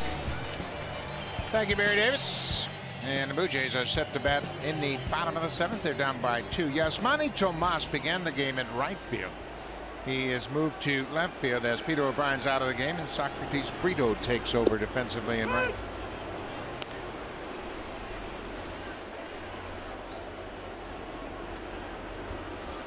Number 9 hitter Darwin Barney leads things off here in the bottom of the 7th.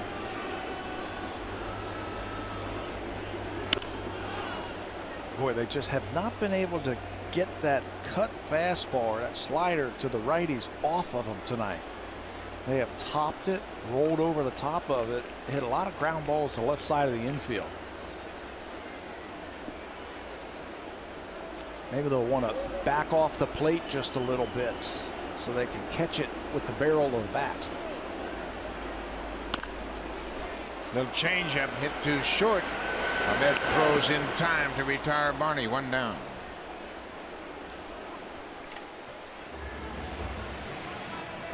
Well, you can see why Corbin's been so tough. It's not a big strikeout type of pitcher after his Tommy John surgery, but he gets a lot of ground ball outs as he pushes towards 100 pitches. The left-hander is Andrew Chafin and the right-hander is Jake Barrett. Double barrel action for Arizona. The Blue Jays this season are 10-11 against left-handed starters. Little surprising number giving the power of their right-handed hitters, but they have had their problems with lefty starters. Now, they've faced some tough ones. Let's start there. Clayton Kershaw, Madison Bumgarner come to mind off the top of my head. How about David Price? Yeah, he's okay. Yeah, he's not bad. Well, you got to hit him. Somebody's hitting him. Yeah. But that is a surprise with all the right-handed power hitters and good hitters the Blue Jays have from the right side that they don't have a winning record against lefties. Jason Grilli is loosening up for the Blue Jays.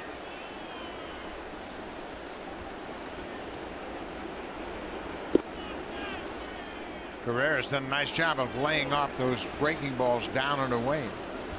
Carrera is 1 for 3. He had a hit taken off the board because of the replay review. He reached on an infield hit. They had a second look at it and overturned the call on the field.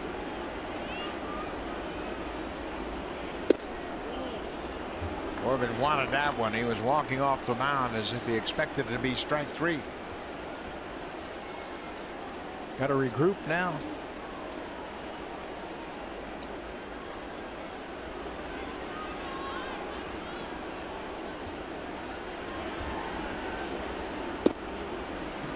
Another breaking ball he lays off of.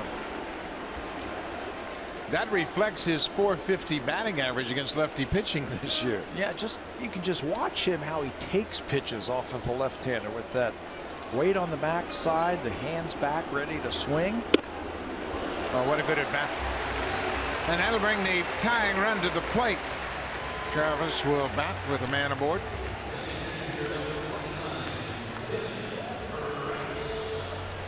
Don't know if they're going to go to the bullpen just yet because Corbin throws a lot of ground balls. He can get out of this inning with 1 pitch. Chappelle's going through his lineup card. He probably has an idea of when he's going to go to his pen. I have a feeling if Travis gets on, we'll see the right-hander. Broken bat up the middle, base hit. Carrera's headed for third. What a good piece of base running by Ezekiel. He read it perfectly. The ball wasn't that sharply hit. But with that base hit, Devin Travis extends his hit streak to 8 straight. And that's going to be it for Patrick Corbin. Chip Hale out of the dugout makes the call for the right-hander. Things are getting interesting for the Blue Jays. Runners at first and third. Josh Donaldson at the plate with 1 out. So they're going to go to the bullpen. It'll be Jake Barrett in to face Donaldson.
Presented by the all-new Civic, the 2016 North American Car of the Year.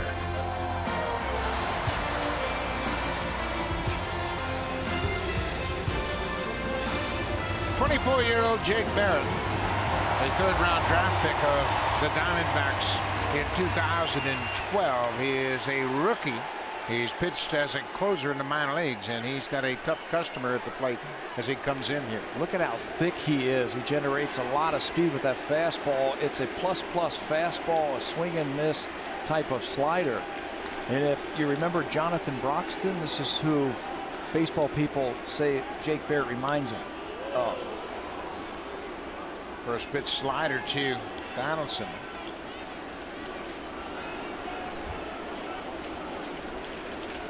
Arizona has a 4-2 lead. Patrick Corbin did a terrific job neutralizing the big bats of the Blue Jays. Held them to 2 runs on 8 hits, and the ground ball served him well.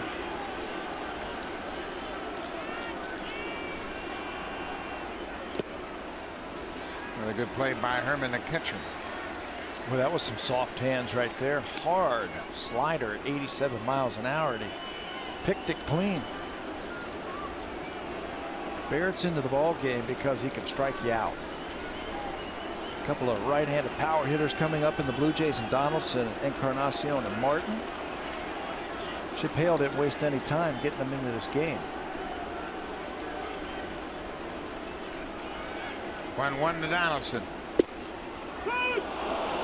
Down and away for a strike.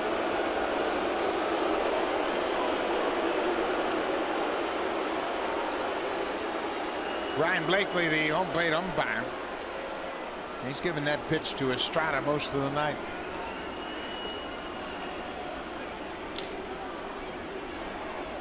One and two.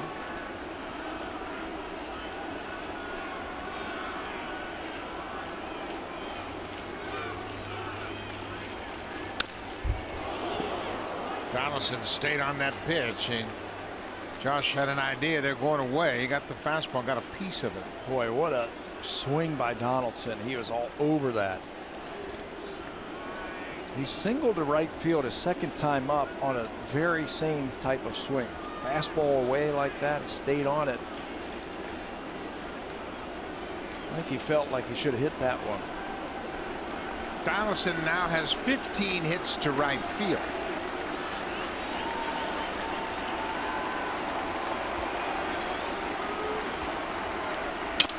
Broken bat up the middle. Segura steps on the bag. What a play by the second baseman. So much going on around the bag. Travis was coming in toward second base. Segura stayed with it, stepped on the bag, and used that great arm to throw out Donaldson at first.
On first and third with one out, and they had to man it to play Josh Donaldson. And Barrett makes a good pitch on Josh. Slider down and away, and he shatters Donaldson bats, and this ball went right back through the middle. Pitcher just elects to let it go by, but Segura did a good job of gathering himself, catching the ball, finding the bag, and throwing with that strong arm to finish off the double play. That ball was inches from hitting the bag at second, and no telling where it would go after that. Jason Grilli comes in after Jesse Chavez pitched the seventh. There are the numbers for Jason in his time with Atlanta. Now the Blue Jays, 28 games this year. He has taken over as the eighth inning setup man for the Blue Jays. Dean Segura goes after the first pitch, hits it right to Tulowitzki. One pitch, one out for Grilli. So you might be saying, well, why is he in the ball game here? Well, the whole thinking right now is you need some shutdown innings. So you bring in your eighth inning guy right here, Grilli, and give your offense a chance to score in the bottom of the inning. And then hopefully Osuna to finish it off. Of course, the Blue Jays had an off day yesterday, and everybody had a chance to recharge their batteries a bit.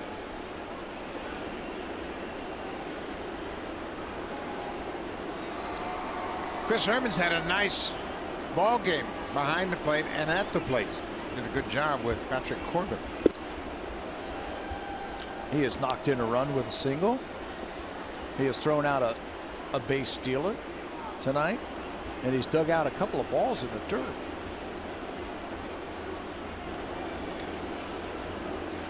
This is the 24th start behind the plate for Herman. Really gets that pitch up and away. Ball on the strike.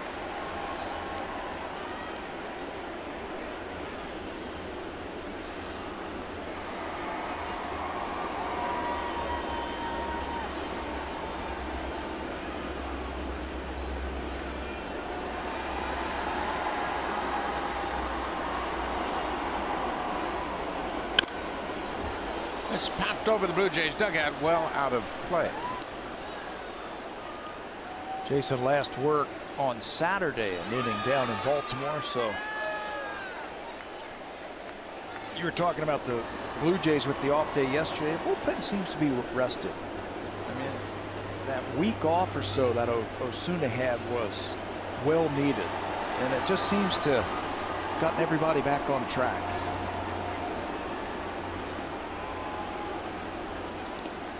Breaking ball in the dirt.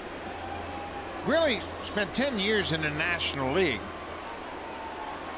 He was in Pittsburgh, played in Colorado, Atlanta, Florida. So he knows all about some of these hitters in the Diamondback lineup.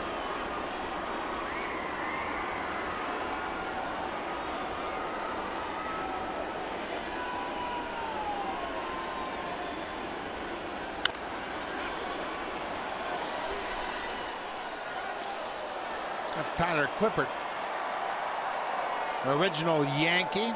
He spent a lot of time with the Nationals. We saw him with Oakland, and then he went to the Mets last year and pitched down the stretch for the Mets. Mike Butcher, the pitching coach, talking about the options with the manager. Grilli with a high fastball. 2 up, 2 down. This copyrighted telecast is presented by authority of Rogers Blue Jays Baseball Partnership and may not be reproduced or retransmitted in any form. And the accounts and descriptions of this game may not be disseminated without the express written consent of Rogers Blue Jays Baseball Partnership. The Blue Jays are on the wrong side of a 4-2 ball game. They have out-hit Arizona 8-3. But Arizona has hit a couple of home runs with a 2-run homer by Yasmani Tomas in the 4th and a solo shot by Peter O'Brien in the 7th. Just picking up where they left off from Philadelphia. They swept the Phillies in a 4-game series. They got some momentum on this long road trip that they're on. They have homered in 5 of their last 6 games, a total of 13 home runs. including a 6-homer ball game on Friday night in Philadelphia.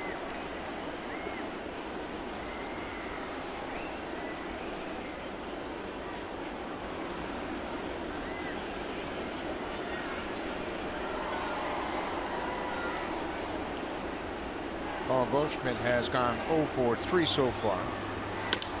Breaking ball. Good hop for Tulowitzki. Really does his job. 3 up, 3 down to go to the bottom of the 8th. Arizona has a 4-2 lead. Now time for a Blue Jays Central update. Here's Jamie Campbell and Kevin Barker in the Samsung broadcast studio.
New pitcher into the ballgame for Arizona is the 31-year-old right-hander Tyler Clippard.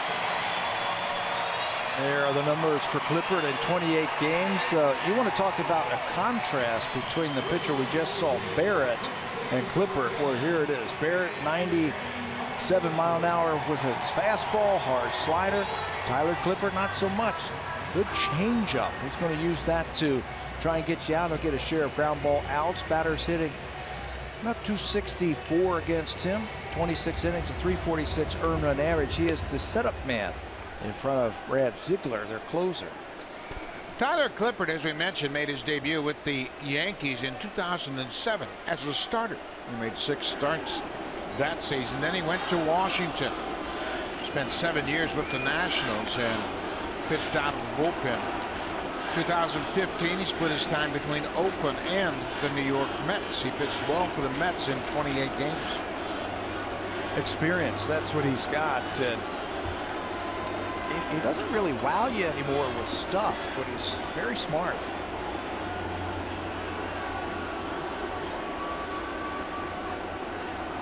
Clippard has pitched a total of 7 innings against the Blue Jays over his career. 3 different games, including 1 start.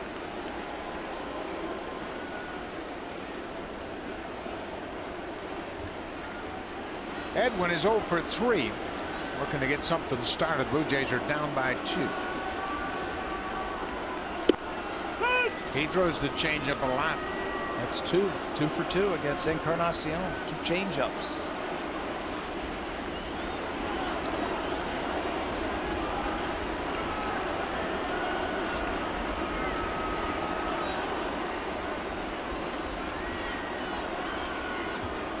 I wasn't sure about that pitch. He rocked into his delivery and then had second thoughts. So wait a minute now. Let's go through those again. The Diamondbacks are doing something very interesting. Nobody on. They're going through a whole series of signs.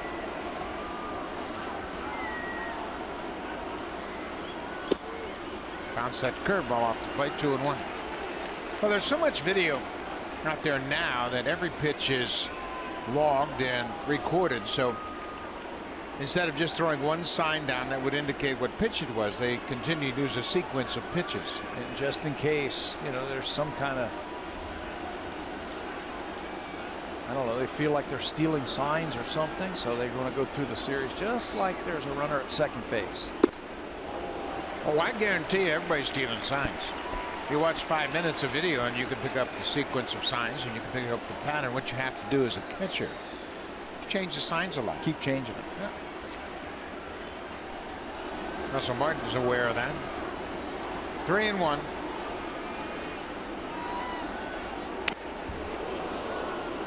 Edwin with a big home run cut.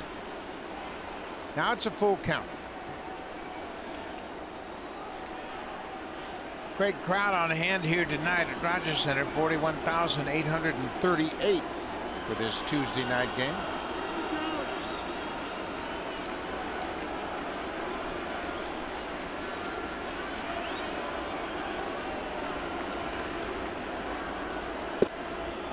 Strike 3 called. A fastball on the inside corner, about knee high. Clippers showed him a couple of change-ups early in the count. Then he showed him a curveball, but got him out with a fastball. Puts this one in a good spot. Nice frame up by Herman. Edwin thinks it's inside. With 1 out, Russell Martin steps in the batter's box.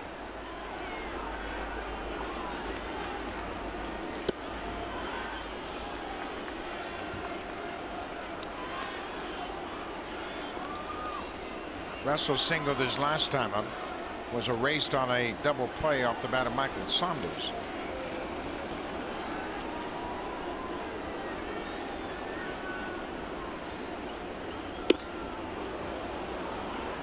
Good changeup, ball on the strike. Roberto Osuna loosening up.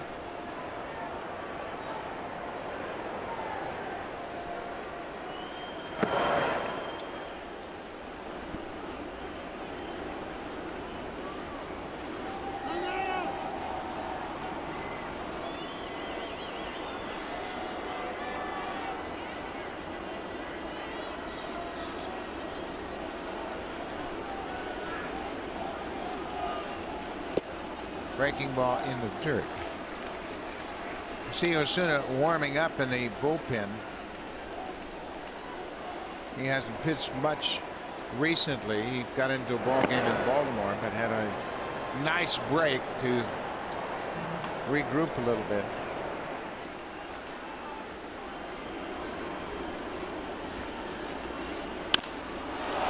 High fly ball into right center. Michael Bourne, the center fielder, calls for it, makes the catch in front of the warning track. 2 down. Blue Jays are down a couple of bullets, if you will, in their bullpen. So that's why Osuna is up right now. Well, the Blue Jays have a couple of pitchers on their rehab assignment. They started tonight. Franklin Morales and Brett Cecil both pitched at Dunedin tonight, and they both did well. Morales threw an inning, walked a batter, struck out 1, threw 18 pitches and 13 strikes. Brett Cecil, he too pitched an inning, struck out 2, threw 10 pitches, 9 strikes. You and I had a chance to talk to Ross Atkins today before the ball game, and he feels like those 2 guys, if they show anything, that they could come quick.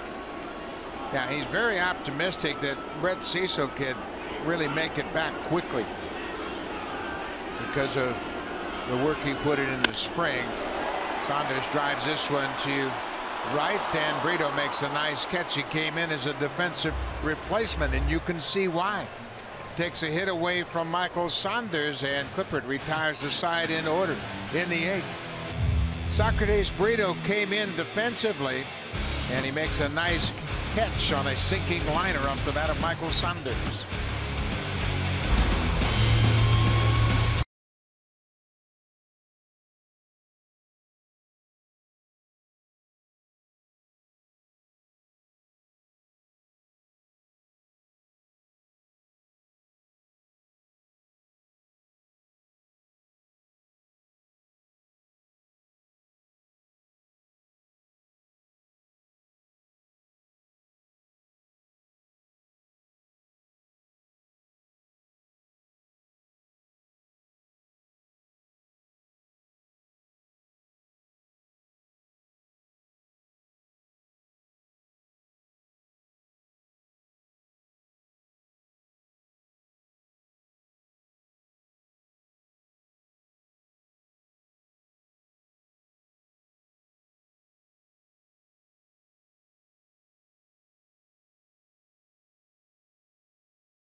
Fourth inning, after a 2-run home run, Peter O'Brien makes a smash and a bid for an extra base hit. This was so good, we got to show it again. Kevin Pillar, not caring about his body, just goes crashing into that center field wall and holding on to the baseball. To the delight of all his teammates, who give him a high five as he gets back into that dugout. That's what I love about Pillar. He doesn't care. All he is thinking about is catching that baseball. You can see he's still messing with his right elbow. He banged into that wall, hit it hard. This is Roberto Osuna making his 31st appearance of the season as he's trying to keep it a 2-run game here in the ninth.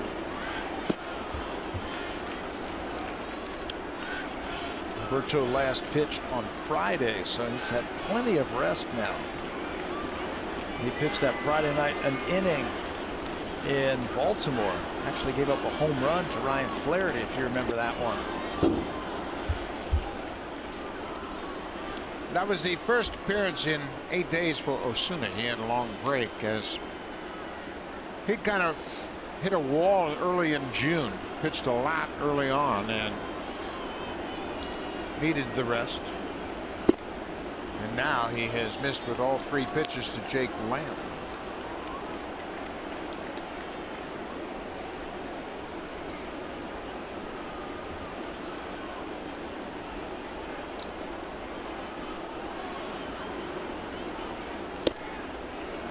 For some reason, Lamb swung at that pitch on the 3-0 count. Told you he's got some power, so they gave him some freedom to take a shot at a home run. He has struck out 3 times tonight.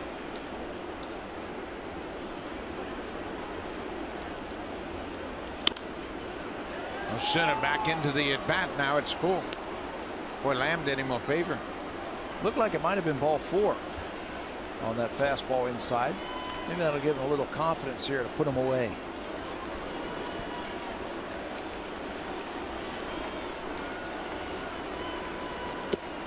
Comes back with a 3-2 slider, and Lamb has struck out 4 times tonight.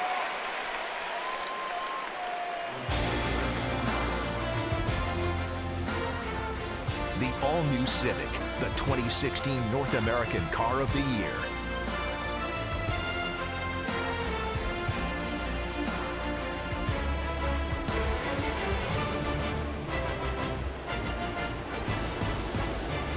Ricky Weeks, the DH this evening. He walked in the 4th and scored on the home run by Tomas.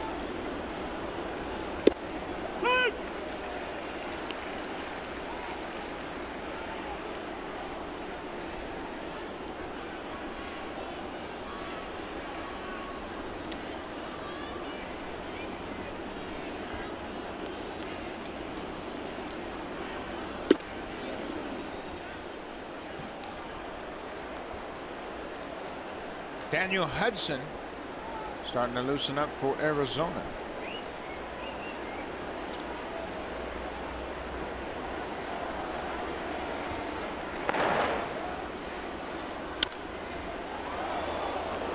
Ricky Weeks came up with the Milwaukee Brewers, the second baseman. Had a couple of good years and then he's lost it. Hasn't been the same player. He spent 11 years with Milwaukee and 148 home runs there. He was a power speed guy as a second baseman. He was an all-star in 2011. In 2010, he had 754 plate appearances. Scored 112 runs, had 32 doubles, 29 homers, and 83 RBIs. Pretty good numbers for a second baseman. Still got a pretty good quick swing. 1-2. Laid off that slider.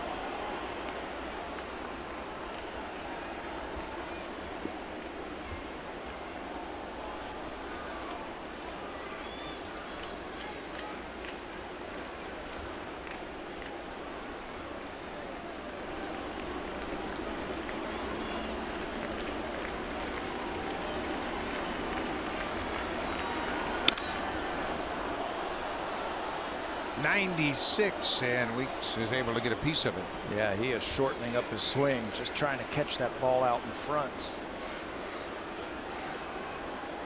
That still looks pretty quick to me. He was a first-round pick by Milwaukee, second pick overall in 2003 out of Southern University.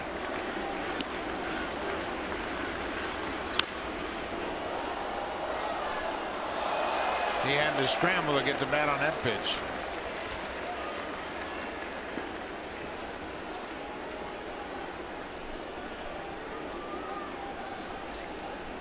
Weeks is just 33 years old. Seems like he's been around forever. 11 years in Milwaukee. 11 years in Milwaukee. Started there in 2003. Pops this one up behind home plate. Roberto trying to figure out how he can get this guy out. He's tried a slider. He's tried a changeup. He's tried a fastball. He's tried every one of his pitches. John Gibbons hoping for a 0 right here and see if the Blue Jays can walk it off in the bottom of the inning. Bottom third of the order scheduled for the Blue Jays in the bottom of the ninth. Osuna with that hesitation, and Ricky Weeks was able to foul it off. See him look out at him after he found that ball off. Weeks was staring at him saying, what was that? I didn't have that in my scouting report. Just hanging out on that leg just a little bit longer was Osuna, just to mess up the timing.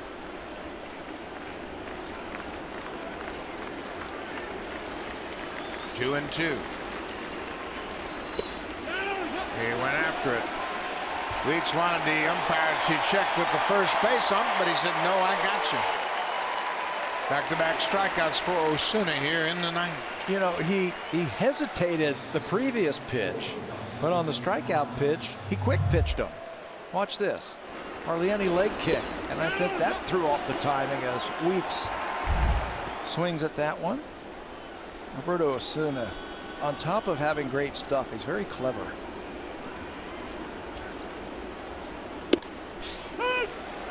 He is very aware. He's told us in the past that his father, when he was 7, insisted he sat down and watched baseball games with him. And always looking for an edge. And he said it was boring, but it was the best thing for him, because by watching those games and listening to the announcers, he said, I learned my baseball. That's where I learned the game of baseball.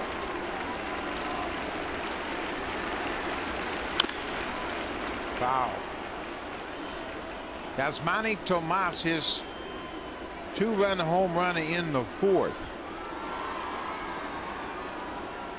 Really the difference in this game, they added an insurance run in the 7th. Another home run, this one by Peter O'Brien. Arizona has struck out 13 times tonight.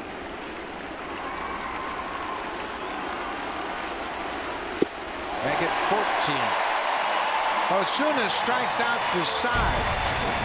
He puts up a 0 in the top half of the ninth. Troy Tulowitzki has had a perfect night. He's 2 for 2 with a walk. Kevin Pillar has driven in the Blue Jays runs with a double. Then Darwin Barney. They'll face Daniel Hudson with the game on the line.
Tomorrow's game will start at 3:30. That's the pregame show, and it's on Sportsnet 1. Arizona and the Blue Jays will wrap up this quick little 2-game homestand. A couple of left-handers going to the mound. Robbie Ray for Arizona. Jay Happ looking for his 9th win of the season. So that's all tomorrow, and it starts at 3:30 Eastern Time on Sportsnet 1. Blue Jays are going to have to get Daniel Hudson now. Ziegler is their normal closer. He closed the game yesterday, so Hudson gets it today. 29 games, 1-1, 161 earned run average. Look at what the right-handers have done, just 080. They are 4 for 50 this season. He is second in an opponent's batting average of 134 in the National League. He's got a great sinker and a very good slider. Troy Tulowitzki was trying to get something going here in the 9th. He's had a perfect night at the plate. 2 for 2 with a walk, a couple of singles, and he has faced Hudson a lot in the National League. He's 6 for 16. That's a .375 average with a home run.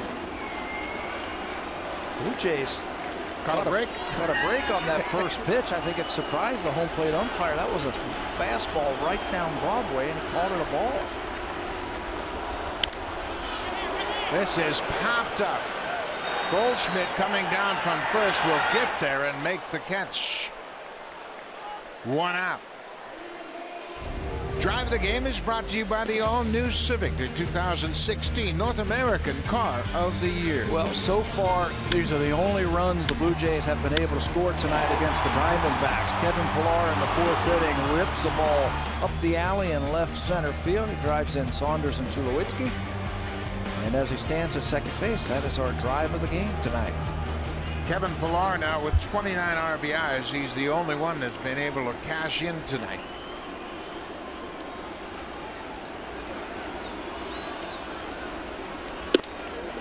Pillar needs to reach base. Blue Jays are down by 2. Justin Smoke has grabbed the bat. He's on deck. He will hit for Darwin Barney in the 9th spot.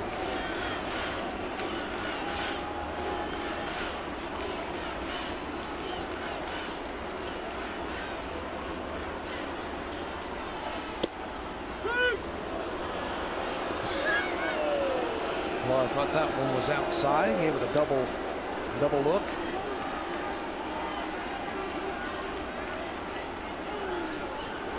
You can see how Hudson's been tough on righties this year. Drop and drive with that fastball.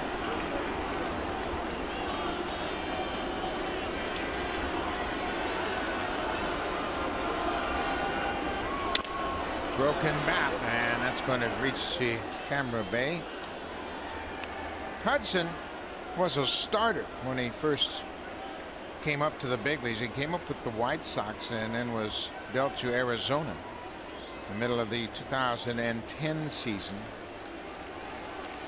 He was in the Edwin Jackson trade July 30th, 2010. He went from Chicago to Arizona.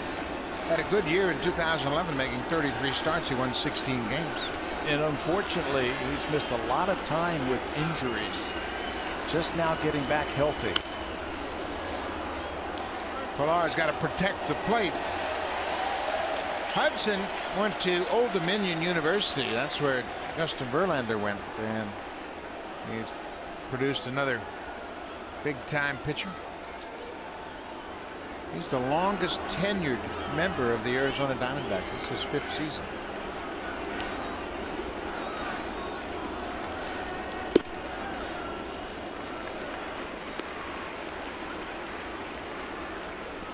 $41,838 here tonight in attendance for the first of 2 quick games in interleague play against Arizona.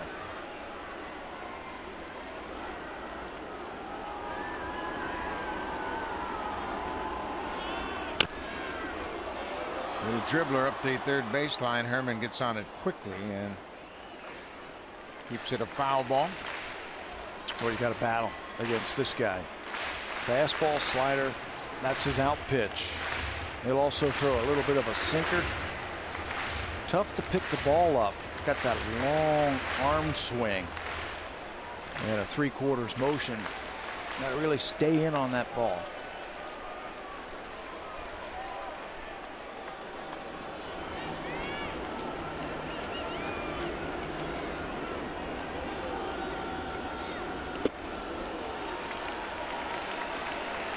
Bounced that splitter there, and it's a full count now, and Smoke waits on deck.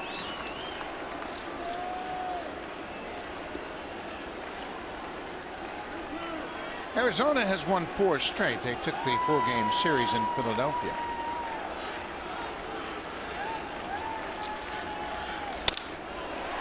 Broken bat, little blooper into the outfield, and Segura again makes another nice play. 2 down. Now for a preview of what's coming up next on Sportsnet Central. Here's Ken Reed and Namanka Osman.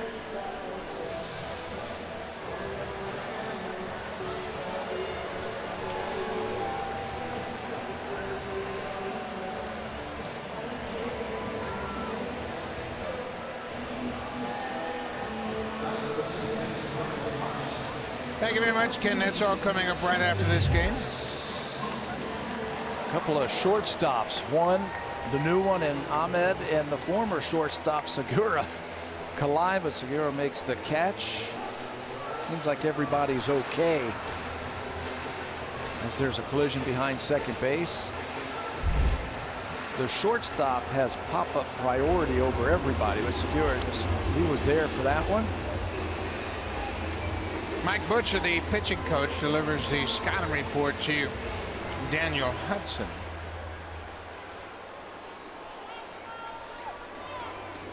Justin Smoke coming off the bench to pinch hit for Darwin Barney. Smoke 2 for 7 this year as a pinch hitter.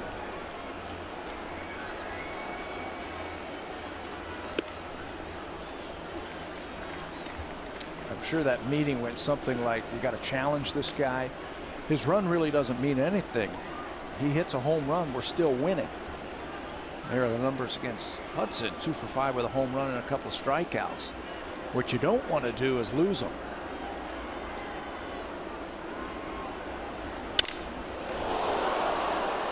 Barrel of that bat goes all the way to the edge of the dirt near second base. How many bats is that now this inning? 3? Boy, that's been a theme tonight. Take a look at the way this bat explodes. That's right off the handle. Smokey can't believe it. Boy, the umpire, Ryan Blakely, got hit by a flying piece of bat and went right through his mask into his right eye. He's fortunate that he didn't suffer an injury, but that thing exploded. 1-1 pitch. Fly ball into left field. Tomas is there, and that's the ball game. The Blue Jays lose 4-2 as Hudson comes out of the bullpen to pick up the save. For Hudson, that's his first save of the season. Yasmani Tomas with a big 2-run home run propelled the Diamondbacks to the win. They had 3 hits and win 4-2. Yeah, Blue Jays run into a hot team. That's 5 in a row now for the Diamondbacks. Marco Estrada pitched a pretty good ball game, good enough to win. He only gave up 2 hits and 3 runs, but the offense couldn't do much against Corbin and 3 relievers by the Diamondbacks. So the Blue Jays lose the opener of this short 2-game series. Remember, the game tomorrow, it all begins at 3:30 with the pregame show. Thanks for watching. Stay tuned. Here's Sportsnet Central with Ken and Ivanka.